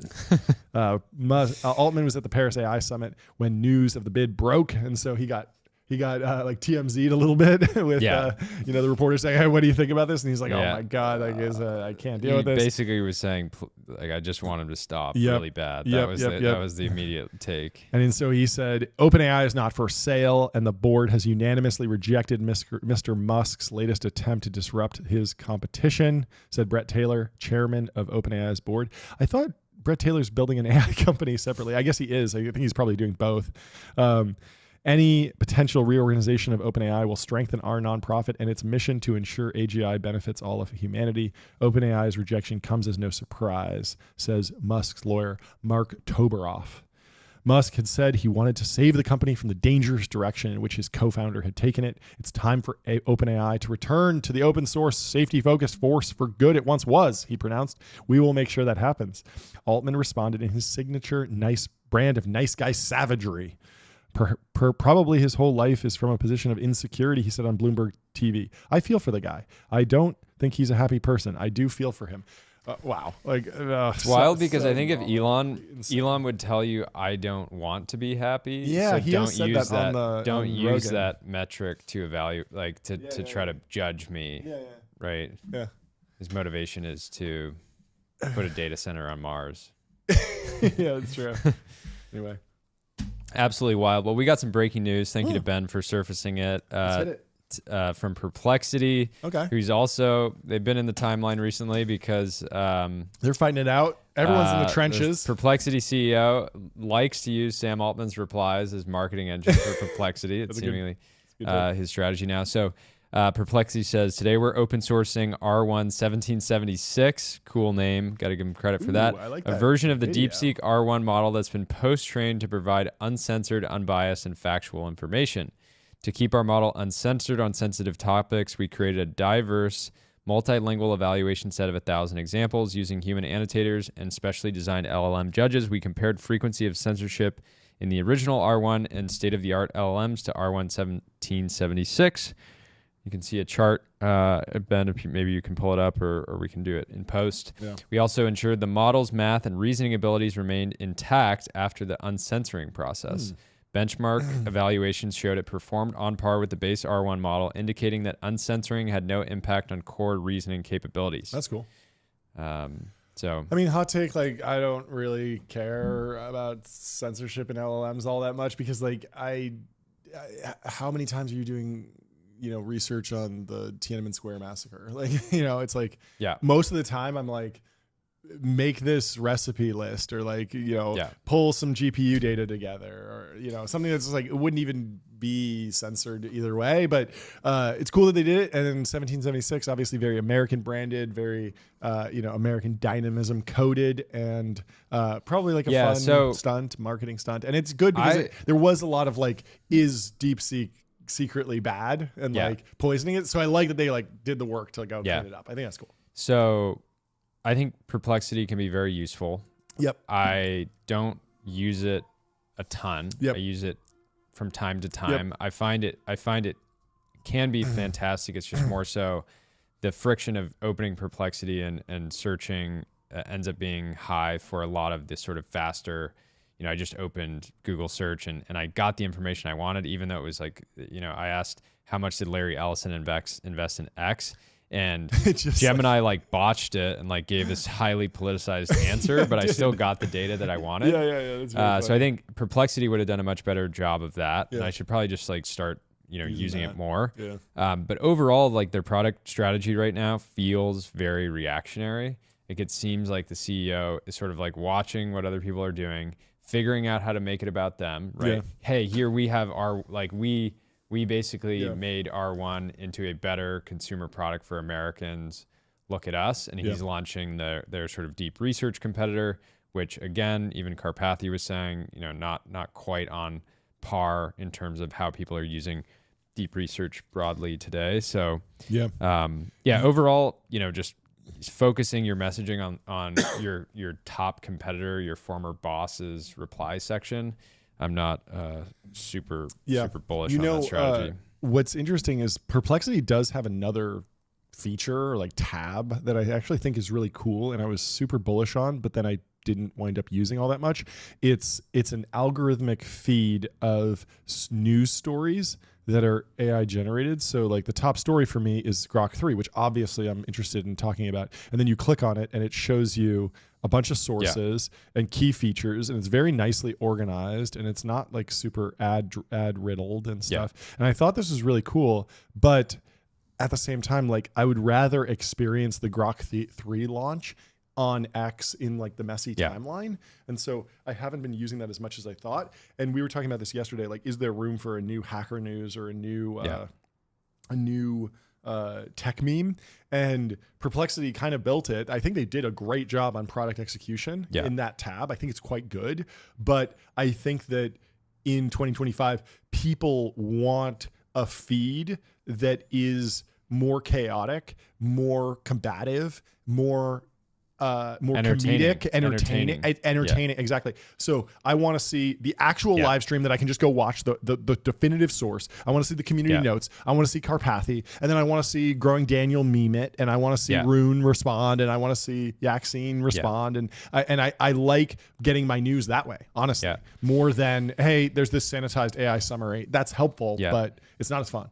Yeah, it's interesting. So I'm looking at the like free productivity charts right now, which a lot of these AI apps are under productivity. Yep. So Perplexity is at 26, Grok's at 1, ChatGPT is at, Grok's at 2, ChatGPT's at 1. And so this is just a in snapshot. The App Store? In the App Store right now. No way. This is a snapshot, a moment Where's in time. DeepSeek?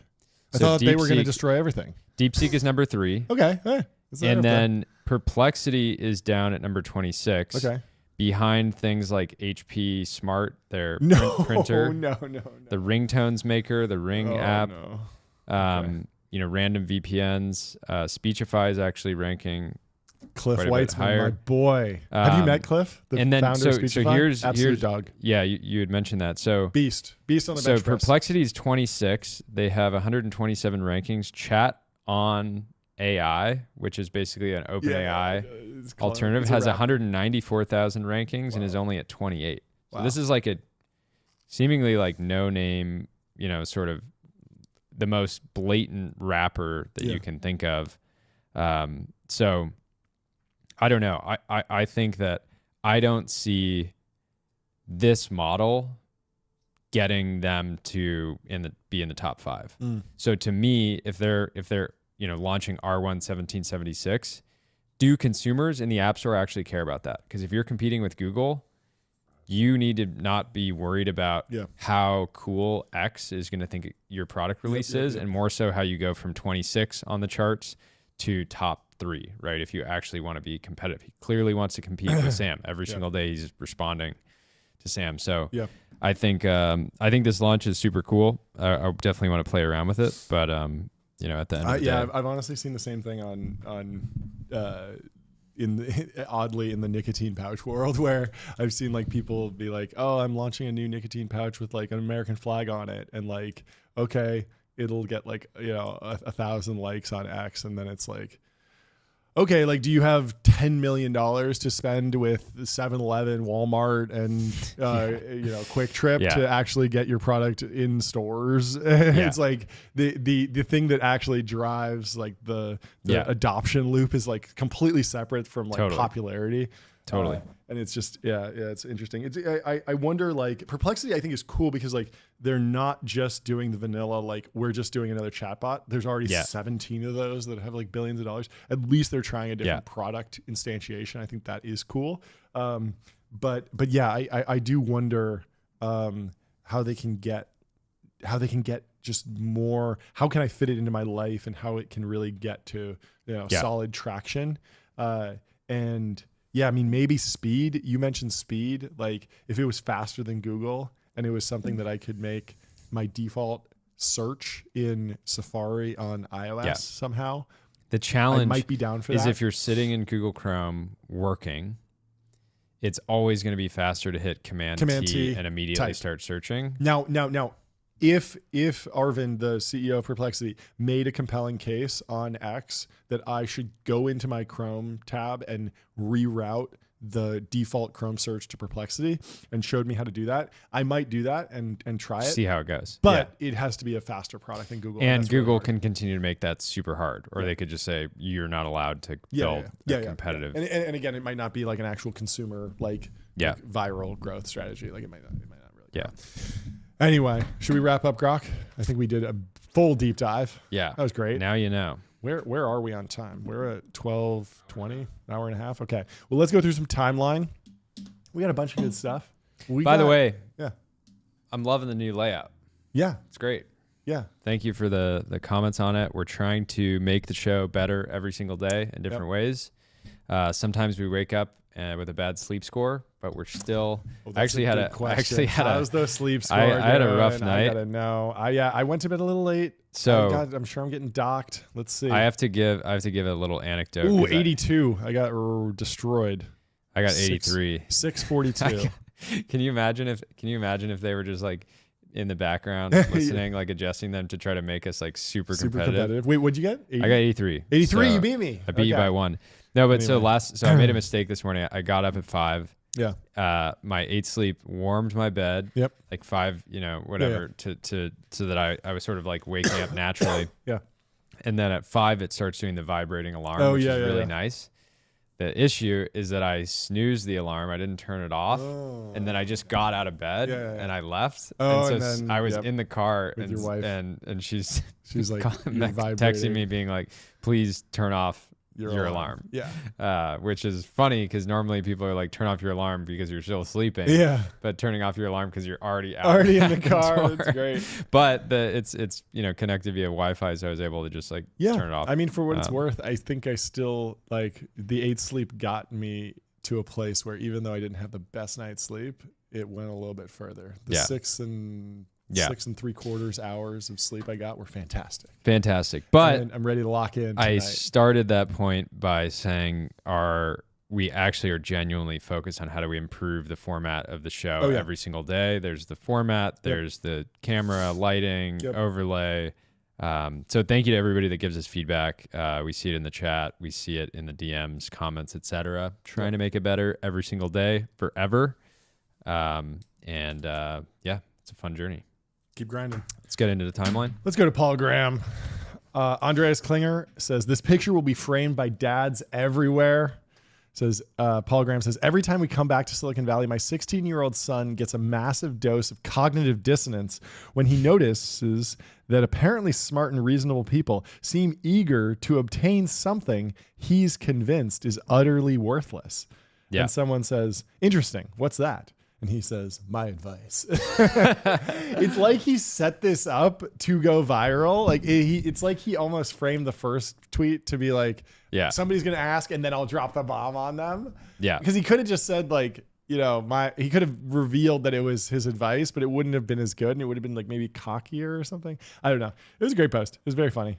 Great poster. Yeah. And I don't know. I don't have a 16-year-old yet, but it'll be interesting to see if he enjoys my advice at that point. What we'll do is I'll give advice to your sons. Yeah. You give advice to my kids. Yeah. And they'll respect it because they're like, oh, this is like my dad's business partner. Yeah, I gotta respect what he says. So even if they go through that awkward, teenage period where they're sort of rebelling, we'll still be able to, deliver the. Also, I mean, I'm planning to go full reverse psychology and have all my advice be like, move to Brooklyn, become a DJ. Drugs. Yeah, exactly.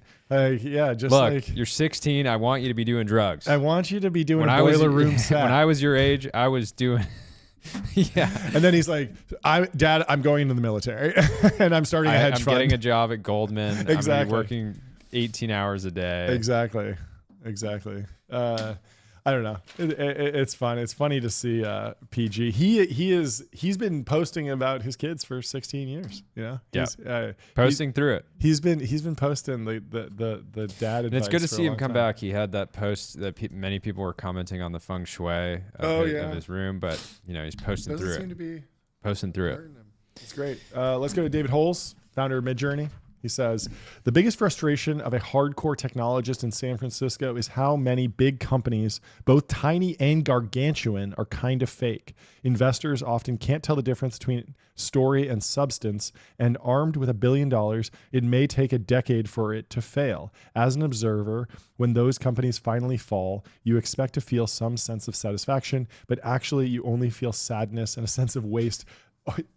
Searing. Dude, I know exactly who he's posting about. Perhaps this is just the price we pay to live in a place that is so supportive of wild ideas and risky ventures. A lot of dumb stuff is going to happen and we just have to be okay with it. It's just emotionally hard. It's like, it's such a funny take on like, no, there's some fraud or whatever. And he's like, most people would be like, oh, this is like, bad for the economy or wasting money or, oh, like I should be getting the money to build something real. And he's just like, this is just emotionally draining. Yeah. I love how zen he is. It's like, it's so good. Anyway, I think the real crazy thing is that like him, lots of people in Silicon Valley have identified the new crop of frauds. Yeah. Mainstream media is silent. They're not doing investigative journalism anymore. Yeah. Kind of like a weird, like, hey, maybe mainstream media, dynamic. Like we need that. Hey, maybe we need some investigative journalism. Like where is the, I don't know, the John Carreyrou of this generation. Yeah. I don't know if John Carreyrou is like retired or still working, but got to start figuring these things out. mainstream media, because there's some bombshells out there right now. But yeah, I mean, when you think about the high profile hard tech companies right now that are building, that have a lot of hype, that have raised a lot of money, the challenge is, what he's saying is like, if you are a well-versed observer, or you have any type of like, insight into the company, you can kind of point out like what he's saying of great story, not a lot of substance, right? Which is what he's pointing out.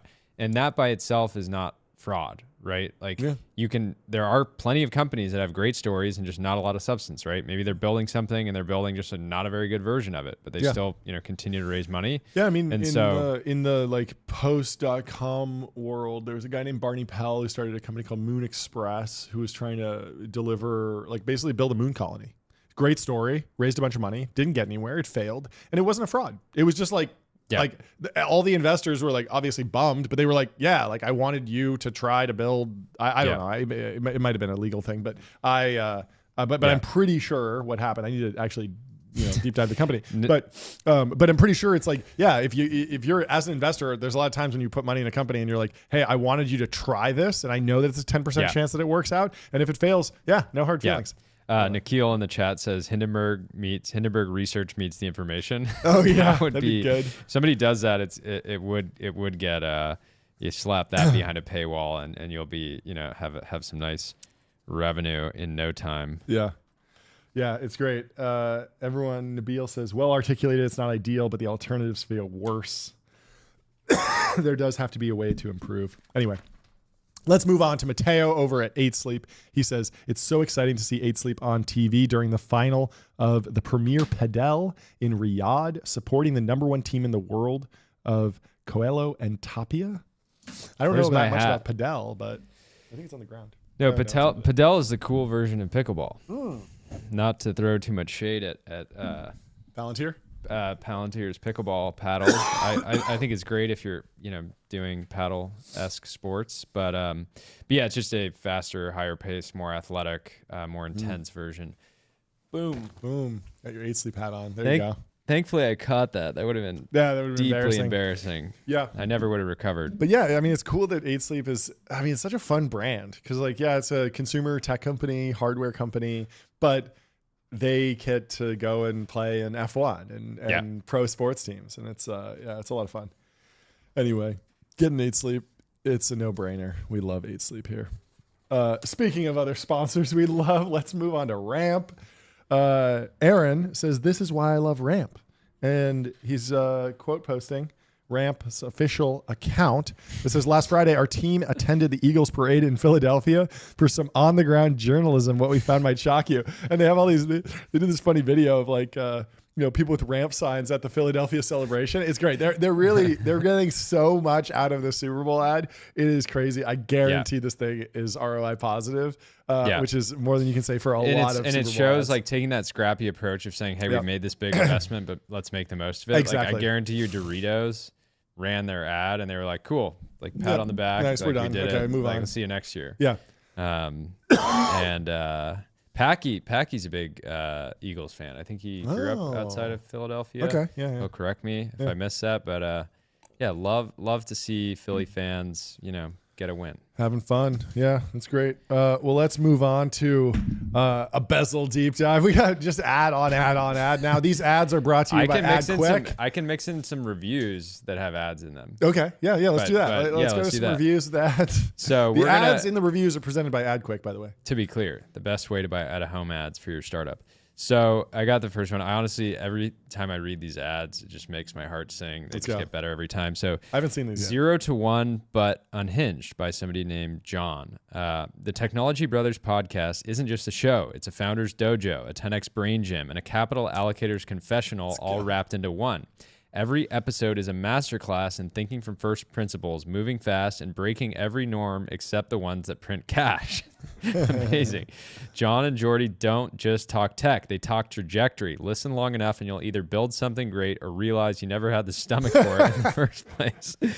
But let's talk execution. You know what else requires ruthless efficiency? Managing your finances when the system wasn't built for you.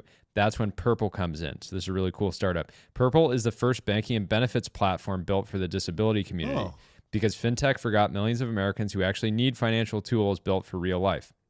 Checking accounts, EBT integrations, able savings all in one place. Purple built the Mercury for people with disabilities because dealing with Social Security makes raising a Series A look easy. Check it out at withpurple.com. That's cool. That makes so much sense. Yeah. Like, It's kind of like all of TrueMed tech wanted to focus on how do I reinvent the Amex, like platinum card. How do I make this cool credit card that has like restaurant reservations? Meanwhile, like massive opportunities sitting here with Purple to just build tools for this, narrow, subset of people who will switch from their primary bank. And you imagine that most of the people that are feeling that frustration are not immediately like, oh, I got to go build a startup. Whereas, you know, a lot of like, obviously like Ramp isn't a highly competitive, like they need like IMO gold medalists and like the best venture capitalists in the world and like tons of money and team members, because everyone who's built a company has thought, I need better CFO software, right? And like expense management and corporate card. So that's going to be a very hot market. This is like a place where you could actually probably go in, break in, make a statement, and then grow your business off of that. So I just think that's fascinating. Love it. And that's just something that like it would never come up on a market map. It would never come up in like a brainstorming session. You're not going to hear some thread guy say like, once he sells for $1 billion, some VC will be like, we need the market map for disability fintech and SaaS. So awesome. Thank you, John, for the review. I got another one, and then we'll jump into some other ones. Relentless Alpha by username I'm Having Fun, 5 stars. The Technology Brothers are at it 5 days a week, consistently delivering fresh alpha right out of the oven on the most relevant news in tech. Let's go. It's like taking a peek into the elite group chats you've never been a part of. With 2 to 3 hours of top-tier daily content from the Brotherhood, I no longer have time to catch the latest flop guest rotation of the week on All In. That's brutal. That's brutal. But there have been some flops lately. Even though Naval went on, I thought that was cool. Oh, yeah. I got to watch that one. This review is sponsored by Psychedelic Science, the premier psychedelic conference globally, hosted in Denver this June. Don't miss 300 speakers covering the latest breakthroughs in psychedelic research alongside 12,000 attendees. Mark Andreessen can yap about ayahuasca one-shotting founders all he wants, but just because it's no longer contrarian to be into psychedelics doesn't mean they deserve newfound hate from Silicon Valley. I think that's correct. They're not without risks, and they're not for everyone, but there's no debating their immense potential for healing, creativity, and let's be honest, fun. Register today to learn about the latest psychedelic research, policy, and culture this summer. Great. He's sort of predicted any pushback from our audience and just nailed it. It was good. Sounds very cool. I imagine like this seems like something Tim Ferriss would attend or speak at. I wonder if he has already, but very cool. Thank you to I'm Having Fun. Great username for a business like that. Yeah, very interesting. Any others? We got more. I'll just rip through them. Again, this one's also sponsored by AdCorrect. Okay, let's go. This review is, and then there's also another ad in there for a separate business. Cool. No wonder, this is from Cody Ames, no wonder everyone I know told me to watch this. If they said X is ahead of the world, John and Jordy are ahead of X. They take the largest feats and most interesting developments from startups and VC to broader technology and business, then extract it into an engaging and easy to listen to format. Couldn't recommend this podcast enough to anyone who needs a quick and easy way to digest the biggest news you won't find anywhere else. I also heard they're the most profitable podcast, which is no shocker. This is the obvious spot to advertise your company or any news you have. So actually Cody didn't put an ad in here. That's my only critique of this review. He was talking to us about OpenX, his company, which is very cool. And I believe Cody is also a car guy who he's maybe rebuild it. I don't want to get it wrong because it'd be very offensive, but AMG Hammer. He's a hammer guy. He's a hammer. Yeah. And so this is like one of the most like legendary Mercedes, kind of like Mercedes muscle car, essentially. Like, I mean, a fantastic driver's vehicle. And I think he's restoring, rebuilding, modifying, recreating one. But he's invested a ton of time and obviously deserves the respect of the tech community for his incredible automotive innovations. Yeah, and I got the last review, which is short but perfect, from username Dude What's Mine Say on Friday. He says, FP Jorn of Tech Podcast, 5 stars. Nothing more needs to be said. Fantastic review. Fantastic. do another review, put an ad in it. I feel like we need to give back for that. Well, speaking of watches, we got a promoted post from Bezel. Let's talk about the Rolex Day Date, the President, in 18 karat yellow gold with a factory diamond set bezel and green lacquer dial. Just landed on Bezel. This isn't just a watch, it's a status symbol, a power move on the wrist. Let's break it down. The watch of the elite launched in 1956. The Day Date was the first watch to display the day and the date in full. And so if you don't know about watch complications, you can kind of think about it in, there's a hierarchy here. You add each complication up. You start with the time only, just got the time on your wrist. Then you add a date complication, date just tells you the date, just the number. Then day date is going to tell you it's Friday the 26th, it's Tuesday the 18th. Then you can get into more perpetual calendars, which keep the time out for years and years and years. Yep. Annual calendars, which are right for 364 days of the year, and then you have to reset. And then there's even an eternal calendar there now that goes out like 1,000 years or something. And then there's moon phase complications, all sorts of complications. And but the day date is great because you just look down, you immediately know, hey, it's Tuesday the 18th. And this is the watch of the elite. It's been the go-to for presidents, CEOs, and anyone who needs their watch to say, I make decisions that matter. I love it. Why is it called the President? The first U.S. president to rock the Day Date, Lyndon B. Johnson. By the late 60s, it had earned the nickname the President's Watch. That's pretty good marketing. Yeah, it's so Gotta sick. say. It's worn by world leaders, moguls, power players. This watch run things. Rolex doesn't make the Day Date in steel, only precious metals. That's the rule. This one, 18K yellow gold, forged in Rolex's in-house foundry because even their gold has to be better than everyone else's. It is a factory diamond set bezel, pure opulence. You know, we love opulence here. There's a difference between aftermarket diamonds and Rolex diamonds. Rolex hand selects and sets every stone under strict standards, meaning this bezel isn't just flashy, it's flawless. Green lacquer dial. This is Rolex's power color. Rolex green equals money, prestige, and legacy. The deep lacquer finish on this dial gives it a richness that pops against the gold. And so, like, a lot of people see these watches and they're like, oh, Rolex is just like so expensive and it's just such a flashy thing. Like, I enjoy this stuff because I'm a nerd for this, and I think it's really cool that like even the most minor little details have a story, and there's some sort of it's as engineering minded as anything else, and so that's why I'm excited about. I think you need a Day Date soon because the first time we met, I distinctly remember asking you at some point. I was like, wait, so do you want to be like the president someday? Do you remember that? I was just like, I was trying to figure out like what you wanted to do. Turns out it was be a podcaster. Yeah. But you know, that's a well-trodden path. The reality TV to the White House is well established at this point. Also, if you've seen Glengarry Glen Ross, the watch that Alec Baldwin wears is a gold Rolex Day Date presidential, and he pulls it out. There's this iconic scene where he says, look at this watch. This watch costs more than your car. He says coffee is for closers, always be closing. That's where that comes from. And that was another movie, I think in the 80s or maybe 90s, that popularized the presidential Day Date even more. And the presidential bracelet is particularly special here.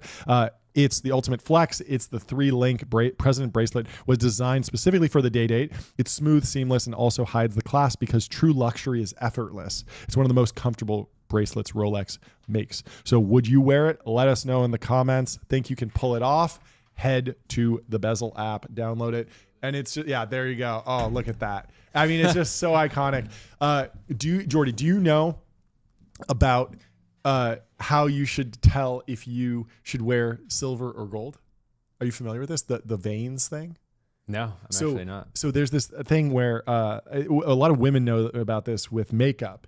There's this idea of like, if you have warm undertones or cool undertones, and then for a woman, you should match your foundation to that.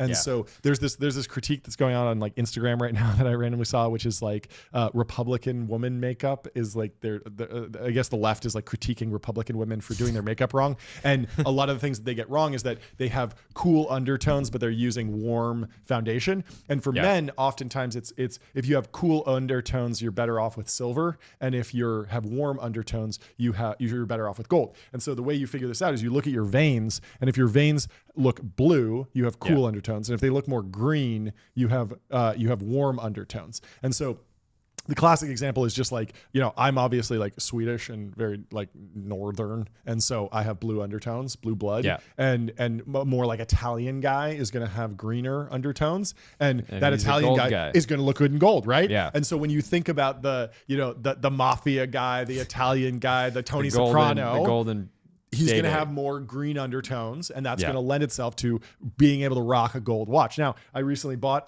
not even a real gold watch, just a watch that happens to be gold. I think it's maybe gold plated, but just to try it on and see if I can pull it off, because I want to dip my toe in before I really try and go full gold. But for now, I've been sticking with silver. And I've been very happy, and I think it matches my tones and my colors and my style. Same here. I'm glad that I'd never even heard of that rule. Yeah. But fortunately, I'm blue. I mean, it blue makes too, sense. Like, look at you. and we're both rocking silver. Exactly. Nice. Well, let's move on to the next promoted post. You gotta stage these out. Well, I mean, this is like, it's an ad for Public, but it's really a blog post that we would talk about on the show anyway. It's from their founder and co-CEO, Leif Abraham.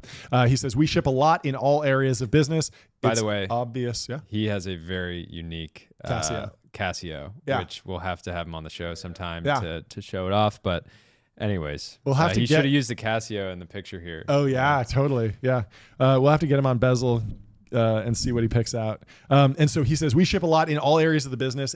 It's obviously cultural, and one of the philosophies we embrace is what we call pace management." And I thought this was an interesting little management tip for founders because Leif is obviously running like a very high performance organization, and he probably has some interesting stuff to share. And so he says, "Time is the most precious resource we have, and we must ensure that we manage it well. A new method we will be talking about frequently that you all should embrace is pace management." And this was actually just an email that he sent out to the team.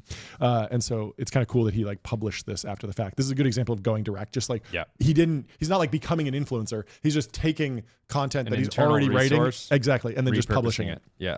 So he says, "As a manager, you are responsible not just for the quality of the work, but also for the speed at which it gets delivered. Time savings compound dramatically over time. Letting time slip away costs everyone money, not just the company, but every one of your coworkers. Here's how to manage pace. You got to take ownership of the pace, drive the pace of the project, despite knowing that the urgency you instill might make some people uncomfortable at times. You got to break this project into small, manageable pieces. You need frequent deadlines with quick check-ins. Let's regroup next week is the enemy. Check in with the group progress at least every 48 hours. I like this. This is the Chris Sacca thing. Like people ask, "Oh, when do you want this? Q2, Q3, Q tomorrow." Wasn't that what he said?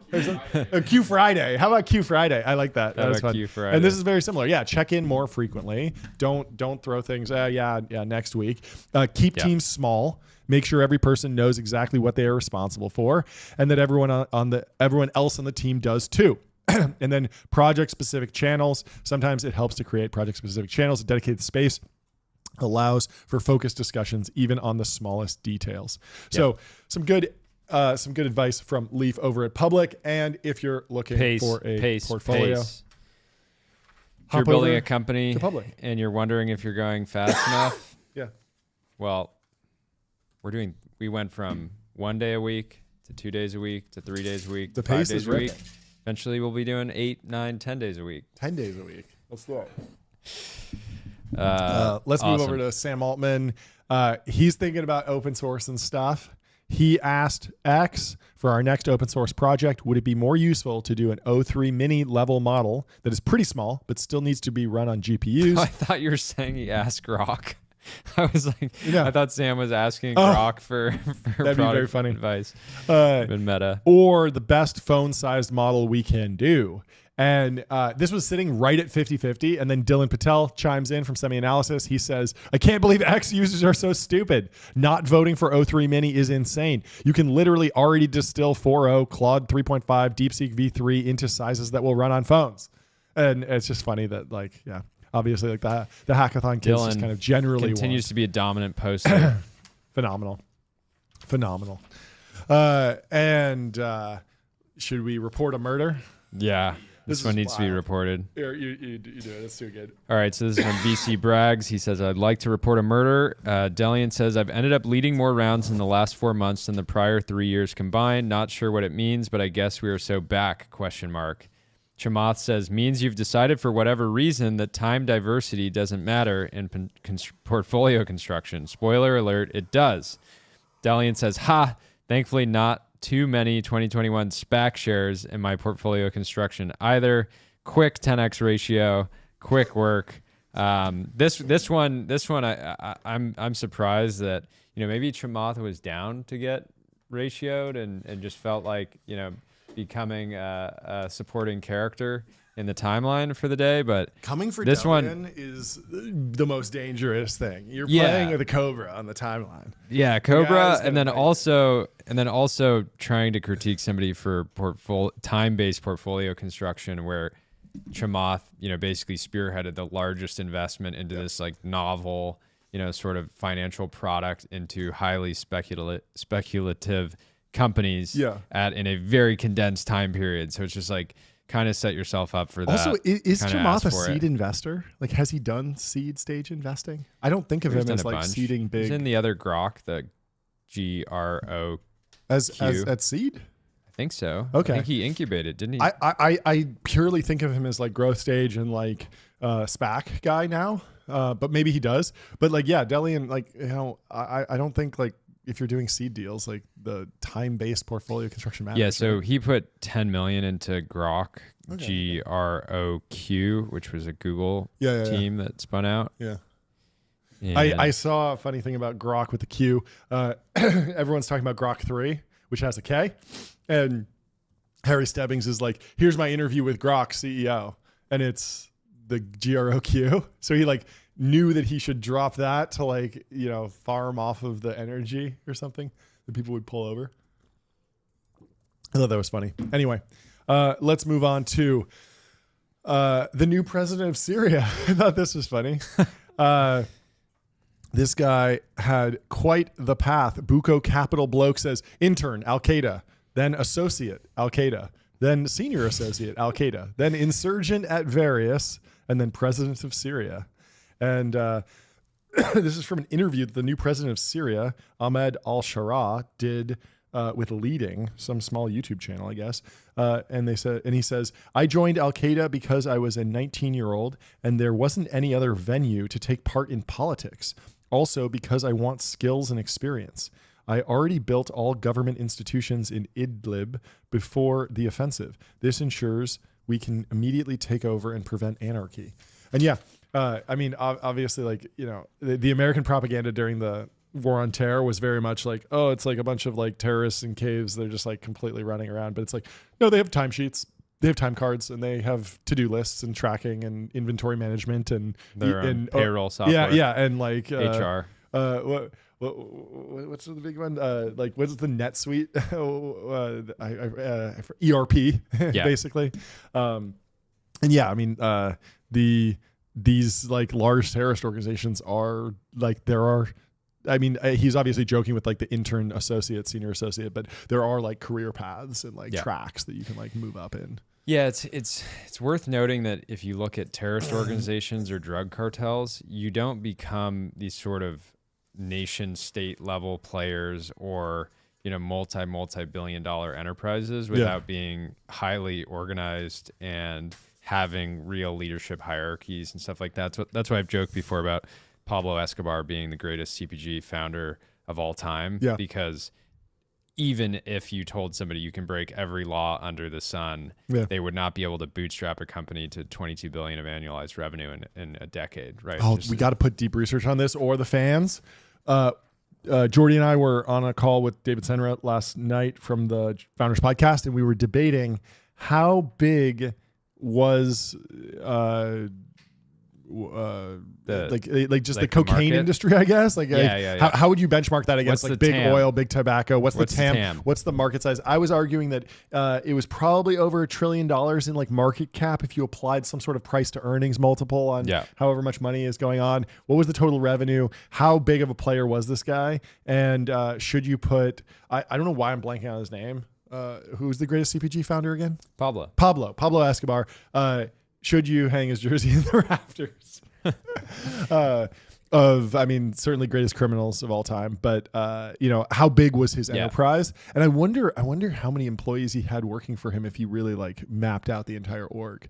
Yeah. Is it like thousands or tens of thousands? But imagine if he could get the thousands? same revenue on that 22 billion as Figure, he would have 100 and potentially Multiple whatever trillion. comes after a trillion. Quadrillion. Quadrillion. A quadrillion. Quadrillion, yeah.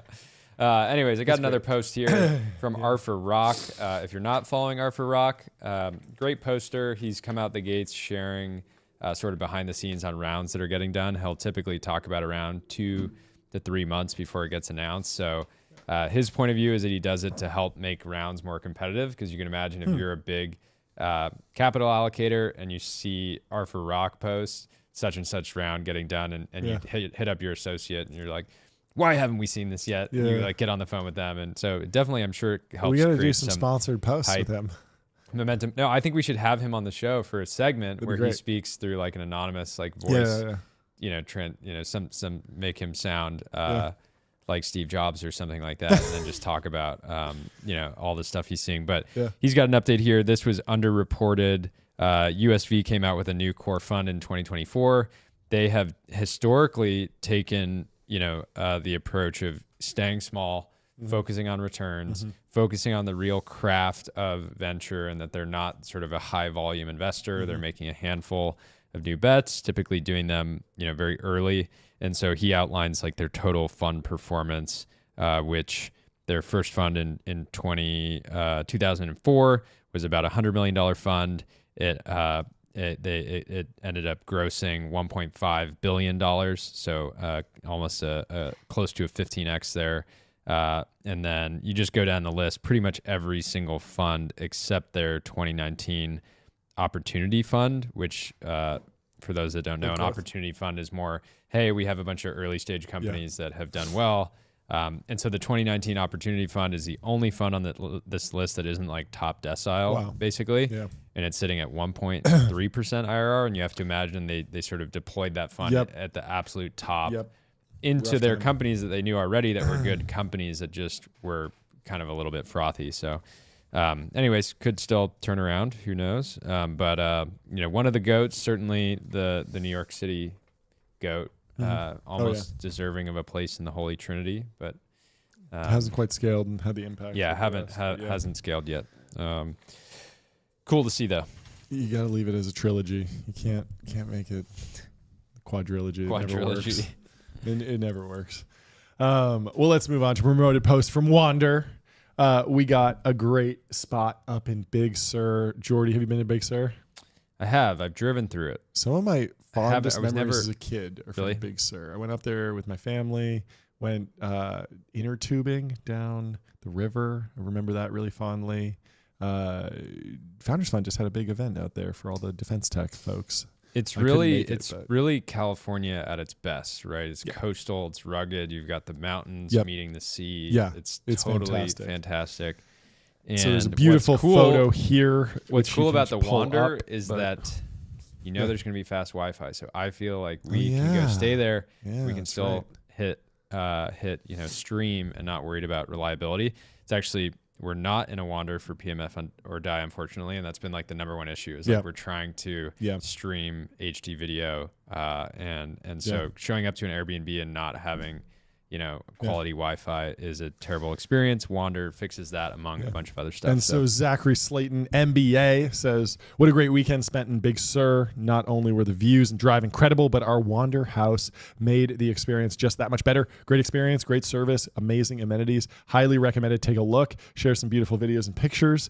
And this is so funny because, 18 likes, pretty small post. We love it. It's a great post. But now you're going to get a video reply from this podcast. Zachary, welcome to Technology Brothers. Basically going forward, now that we're partnered with Wander, it's like anyone who posts about Wander is going to get random clips from us. But we love the post, and thanks for sharing, because this is a place where I might stay, and I'm glad to see it on the timeline. Anyway. Amazing. I actually have some more breaking news. We got a company called High Touch, raises $80 million at a $1.2 billion valuation. They came out of YC. Okay. We'll have to ask Gary about them. Wow. This one came out of nowhere. I don't know what their last round was done at, but I'm looking on their site right now, and they're already working with Spotify, Aritzia, Warner Music Group, PetSmart, TripAdvisor, Whoop, Cars.com, Plaid, Ramp. So they work with Ramp, so they must be great. Okay. Calendly, GitLab, DocuSign, Greenhouse, and they do like marketing personalization tools with AI. Yeah. Absolutely massive one. Beast. It's always a number of times recently, maybe it's a sign of a little bit of frothiness or just these companies are growing really quickly. You hear about a company for the first time when they're raising at north of $1 billion. Yeah. And for somebody that's like highly tuned into the sort of flow of new companies, that doesn't happen that much. Yeah. Yeah. I mean, you go back to like hearing about Anduril 2016, their first round, I think they raised $10 million. And that was a lot, but it's like they raised it. Everyone in tech heard about it, and it was I don't know, I don't remember the first valuation. It was probably like 10 on 100 or 10 on 80 or something. And now it's like you're learning about companies when they're already unicorns. But also, B2B, kind of like, under the radar founders. That's kind of the nature of these things. But good luck to them. And I'm sure there are some powerful metrics underneath that raise. I guarantee it, because the stuff's hot and there's a lot of marketing automation to do. So we'll have to do a deep dive on them. That'd be cool. Maybe have them on the show. Let's go to Blake Robbins. He says, careers are shaped by people, not logos. And he posts, he's been changing up his format. I like this. Some screenshot essays, more or less, bringing stuff to the timeline. He says, at 21, I joined Ludlow Ventures with no experience in venture capital. Instead of giving me a strict set of rules, Jonathan Brett did something that shaped my entire career. They trusted me to chase my curiosity. They gave me agency when they had every reason not to trust a new grad. That trust rewired how I think about ownership, risk, and possibility. I got lucky. The conventional wisdom in tech is clear. Join a high growth startup to accelerate your career. The logic makes sense. Rapid growth creates opportunities, responsibilities expand faster than org charts, and you learn by doing rather than watching. But this advice misses something fundamental. Who you work for matters more than where you work. I completely agree with this. It's like if you have a good person that you're working with, it's way more valuable than just the logo. Yeah.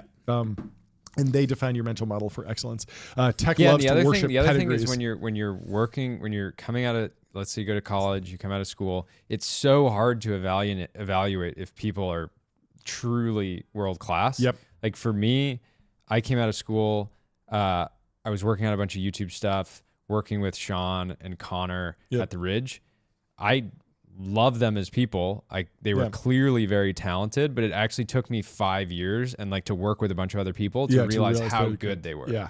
That's a great point. Yeah. And it's been awesome to see, but again, it's so hard to figure out obviously there are normal distributions and bell curves all over even high performing organizations. The worst Harvard grad, the dumbest Harvard grad is going to be way dumber than the smartest I don't know, community college grad, right? Because there's going to be overlap in these normal distributions, and that happens within companies too. He says tech loves to worship company pedigrees, X Stripe, X Ramp, X Anduril. These labels imply excellence, but they mask the real story. What matters is who mentored these people. Great companies don't create great talent by default. It's the leaders within them who nurture ambition, challenge thinking, and build environments where people thrive. There's a lot of people that are like, oh, I was early at this company, and then you see some of the early photos and you're like, why aren't you in that photo? I've gotten absolutely cooked hiring for logo pedigree. Totally. Oh, not every time, but almost 50% of the time. And the challenge is somebody joining as the 1,000th employee at an iconic company. They could be great. Yep. They could be great, but not even have an impact, right? Totally. They could just be great and sort of exist within the structure. Yep. And so, you just got to really, really press people and not let them sort of slide into roles based on having worked at relevant companies. I mean, you think about the path of Lockie Groom, who was not just at Stripe. I don't even know if he was that early at Stripe, but he went into Stripe and then it very quickly became the money guy for Patrick. Yeah. Right. And it's he was running their ventures team more or less, or doing something with investing. And then Sam Altman set him up with a fund. And it was very quickly, he was on a massive, high growth thing and got a ton of AUM. And that's very different from I went in and I was kind of on a team that wasn't super high performing. And I just kind of work 9 to 5. Yeah. And like, yeah, I'm what does but Jeremy Gaffon talk about? Like, you want to be like off the he talks about off this the a lot, org chart. off the org chart. Yeah, like, yeah, you know, yeah. running the ventures program at like at a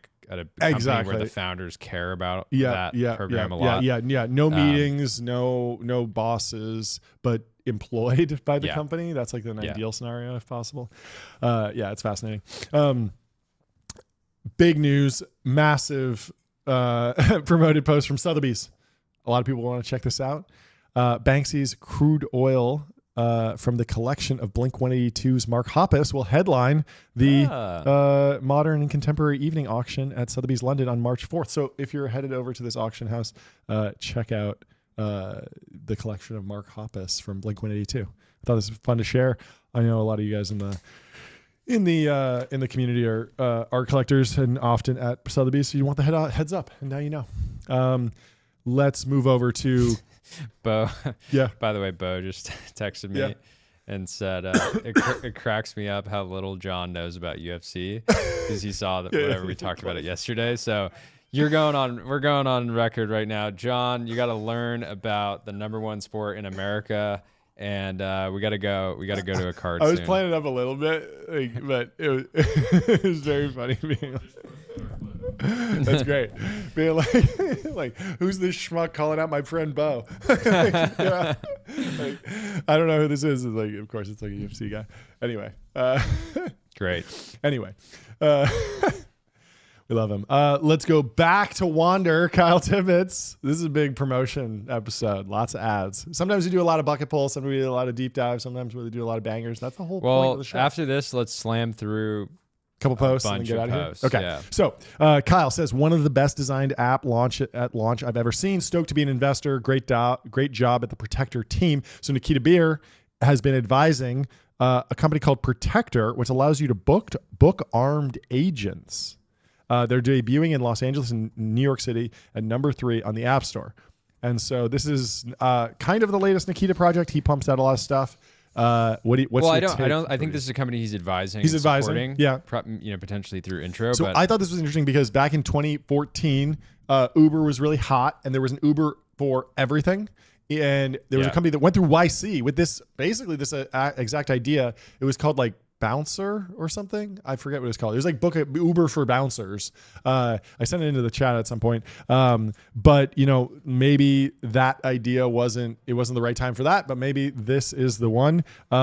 What's interesting is that disintermediation is always a risk with these platforms. Yeah. Like that was the problem with the dog walker apps is that once you find a good dog walker on a dog walker app, you just say, hey, let's not use the app. Just come every week at this time. Yeah. And so that's always been a risk. Whereas with Uber, like even if I have a guy who's reliable to take me to the airport, or like you have a guy, or like, oh yeah, I know a guy who gave me his card, and like if I'm going out with friends for a long time and I want to rent the limo for the whole weekend or something, like I'll call him. But I'm not just going to have a guy follow me around all the time. Yeah. But it really comes down to trust how much with. So I'm sure there's an opportunity for Protector, right? Just the pure novelty of, I just called this like armed security guard to where I am.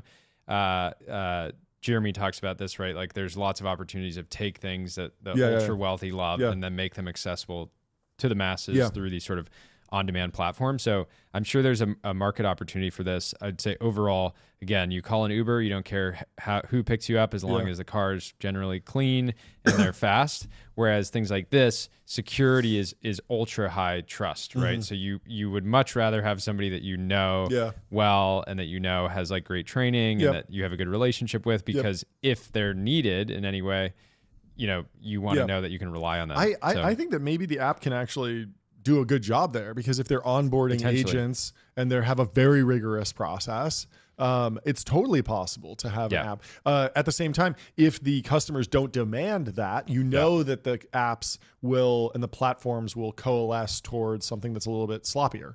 But that's fine, because if you're on a marketplace app and you're just like, look, I just want to be in Tulsa and I want it to be the cheapest thing ever, and I don't care if the furniture is from Temu, like, there's an app for that. But it's kind of, it's up to them how they curate the marketplace. It will be interesting. I have no idea how he got this to #3 in the App Store. so fast. He's a Yeah, master. you can because there can't be that many people. Like you're telling me, there's more people booking armed agents than booking VRBOs. Like there's ways. right? There's ways. So here's a potential way. So if you use, these sort of algorithmic feeds to generate, views on your content. Let's say you're producing a bunch of organic content and running ads.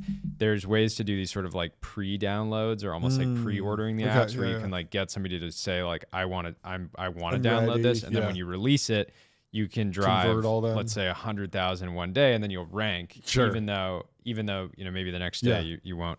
Because hit that I mean, level. I love the idea of armed agents being on demand. I think that it's probably like a very good thing and will increase safety and reduce crime, which I think is good. But I would hate to live in a country where an app for booking armed agents is more popular than nice vacation rentals. That's like a very like our society is truly degrading if it's like, oh yeah, people are like the gun app is more popular than. Like the gun store is more popular than the luxury goods store. Anyway, good luck to the team. Awesome launch. Love to see that Nikita's working with it. Very interesting to follow along and see where that goes. Anyway, we got a promoted post from Koenigsegg. There's a 2021 Koenigsegg Regera out. Obviously, you're going to have to bid against Sam for this one. You think they posted this knowing that Sam would see it and not be able to help himself? For sure. They go on for those that don't know, Sam Altman loves Koenigsegg's. Loves all sports cars. He's a McLaren F1.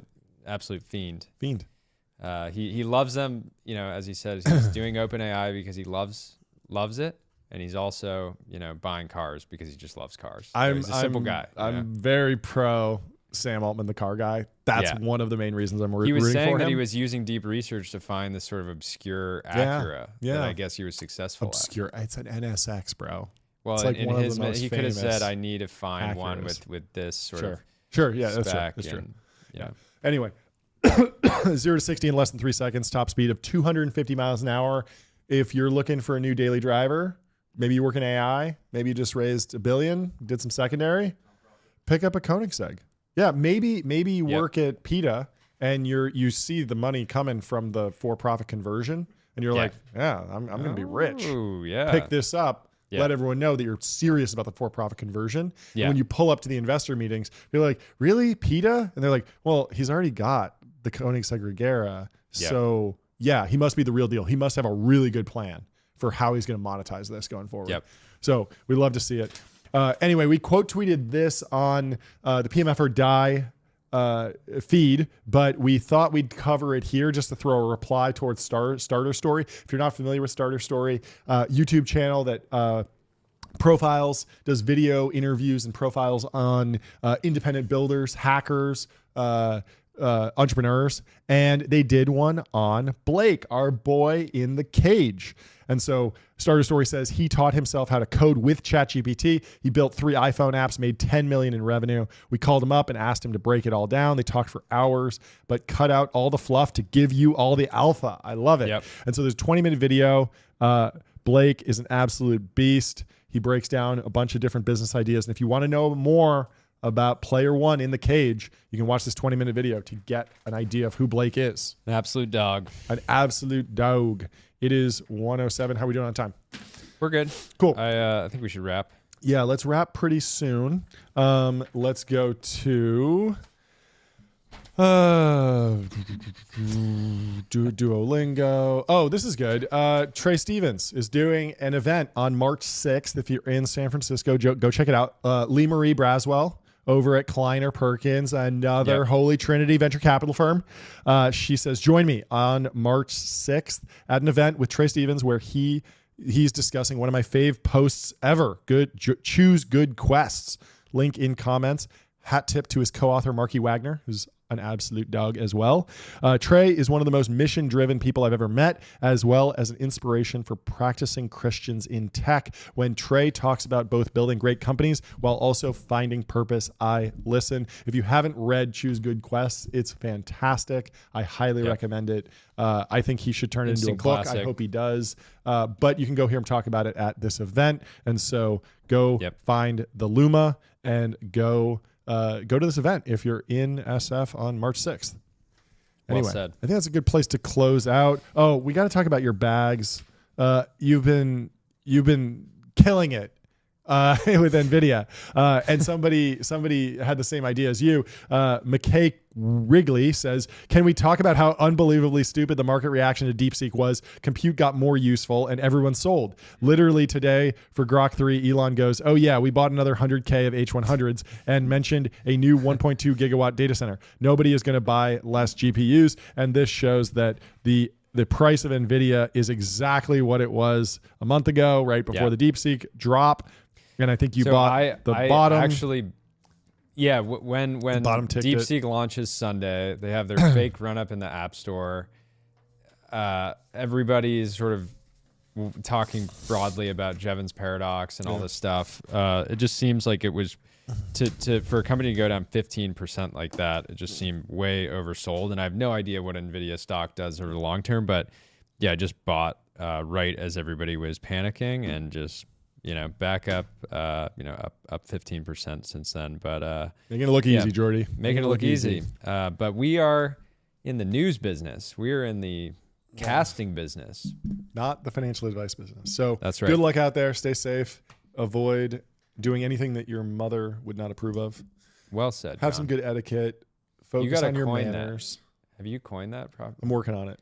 What would your mother say? Yeah. Too many. That's my current philosophy for how you should behave yourself, especially on the internet. What would your mother say? Make your mom proud. What would your mother say about you launching that meme coin and rugging it immediately? What would your mother say about you getting in a petty fight with another technology leader publicly on X? What would your mother say about you asking your date to split the check? Embarrassing. Don't do that. Embarrassing. You gotta dive into that one next time. Yeah, we'll cover it eventually. We're going to be doing a big etiquette deep dive, big manners update, giving you the how to use each fork, how to tie a tie. We're going to be working on that. How to drive stick. These things are important. How to make your bed. Anyway, leave us a 5-star review on Apple Podcasts and Spotify, and keep watching us and expect a lot of new updates. We're cooking. We are cooking. Thanks for watching. We will see you tomorrow. See you tomorrow. Bye.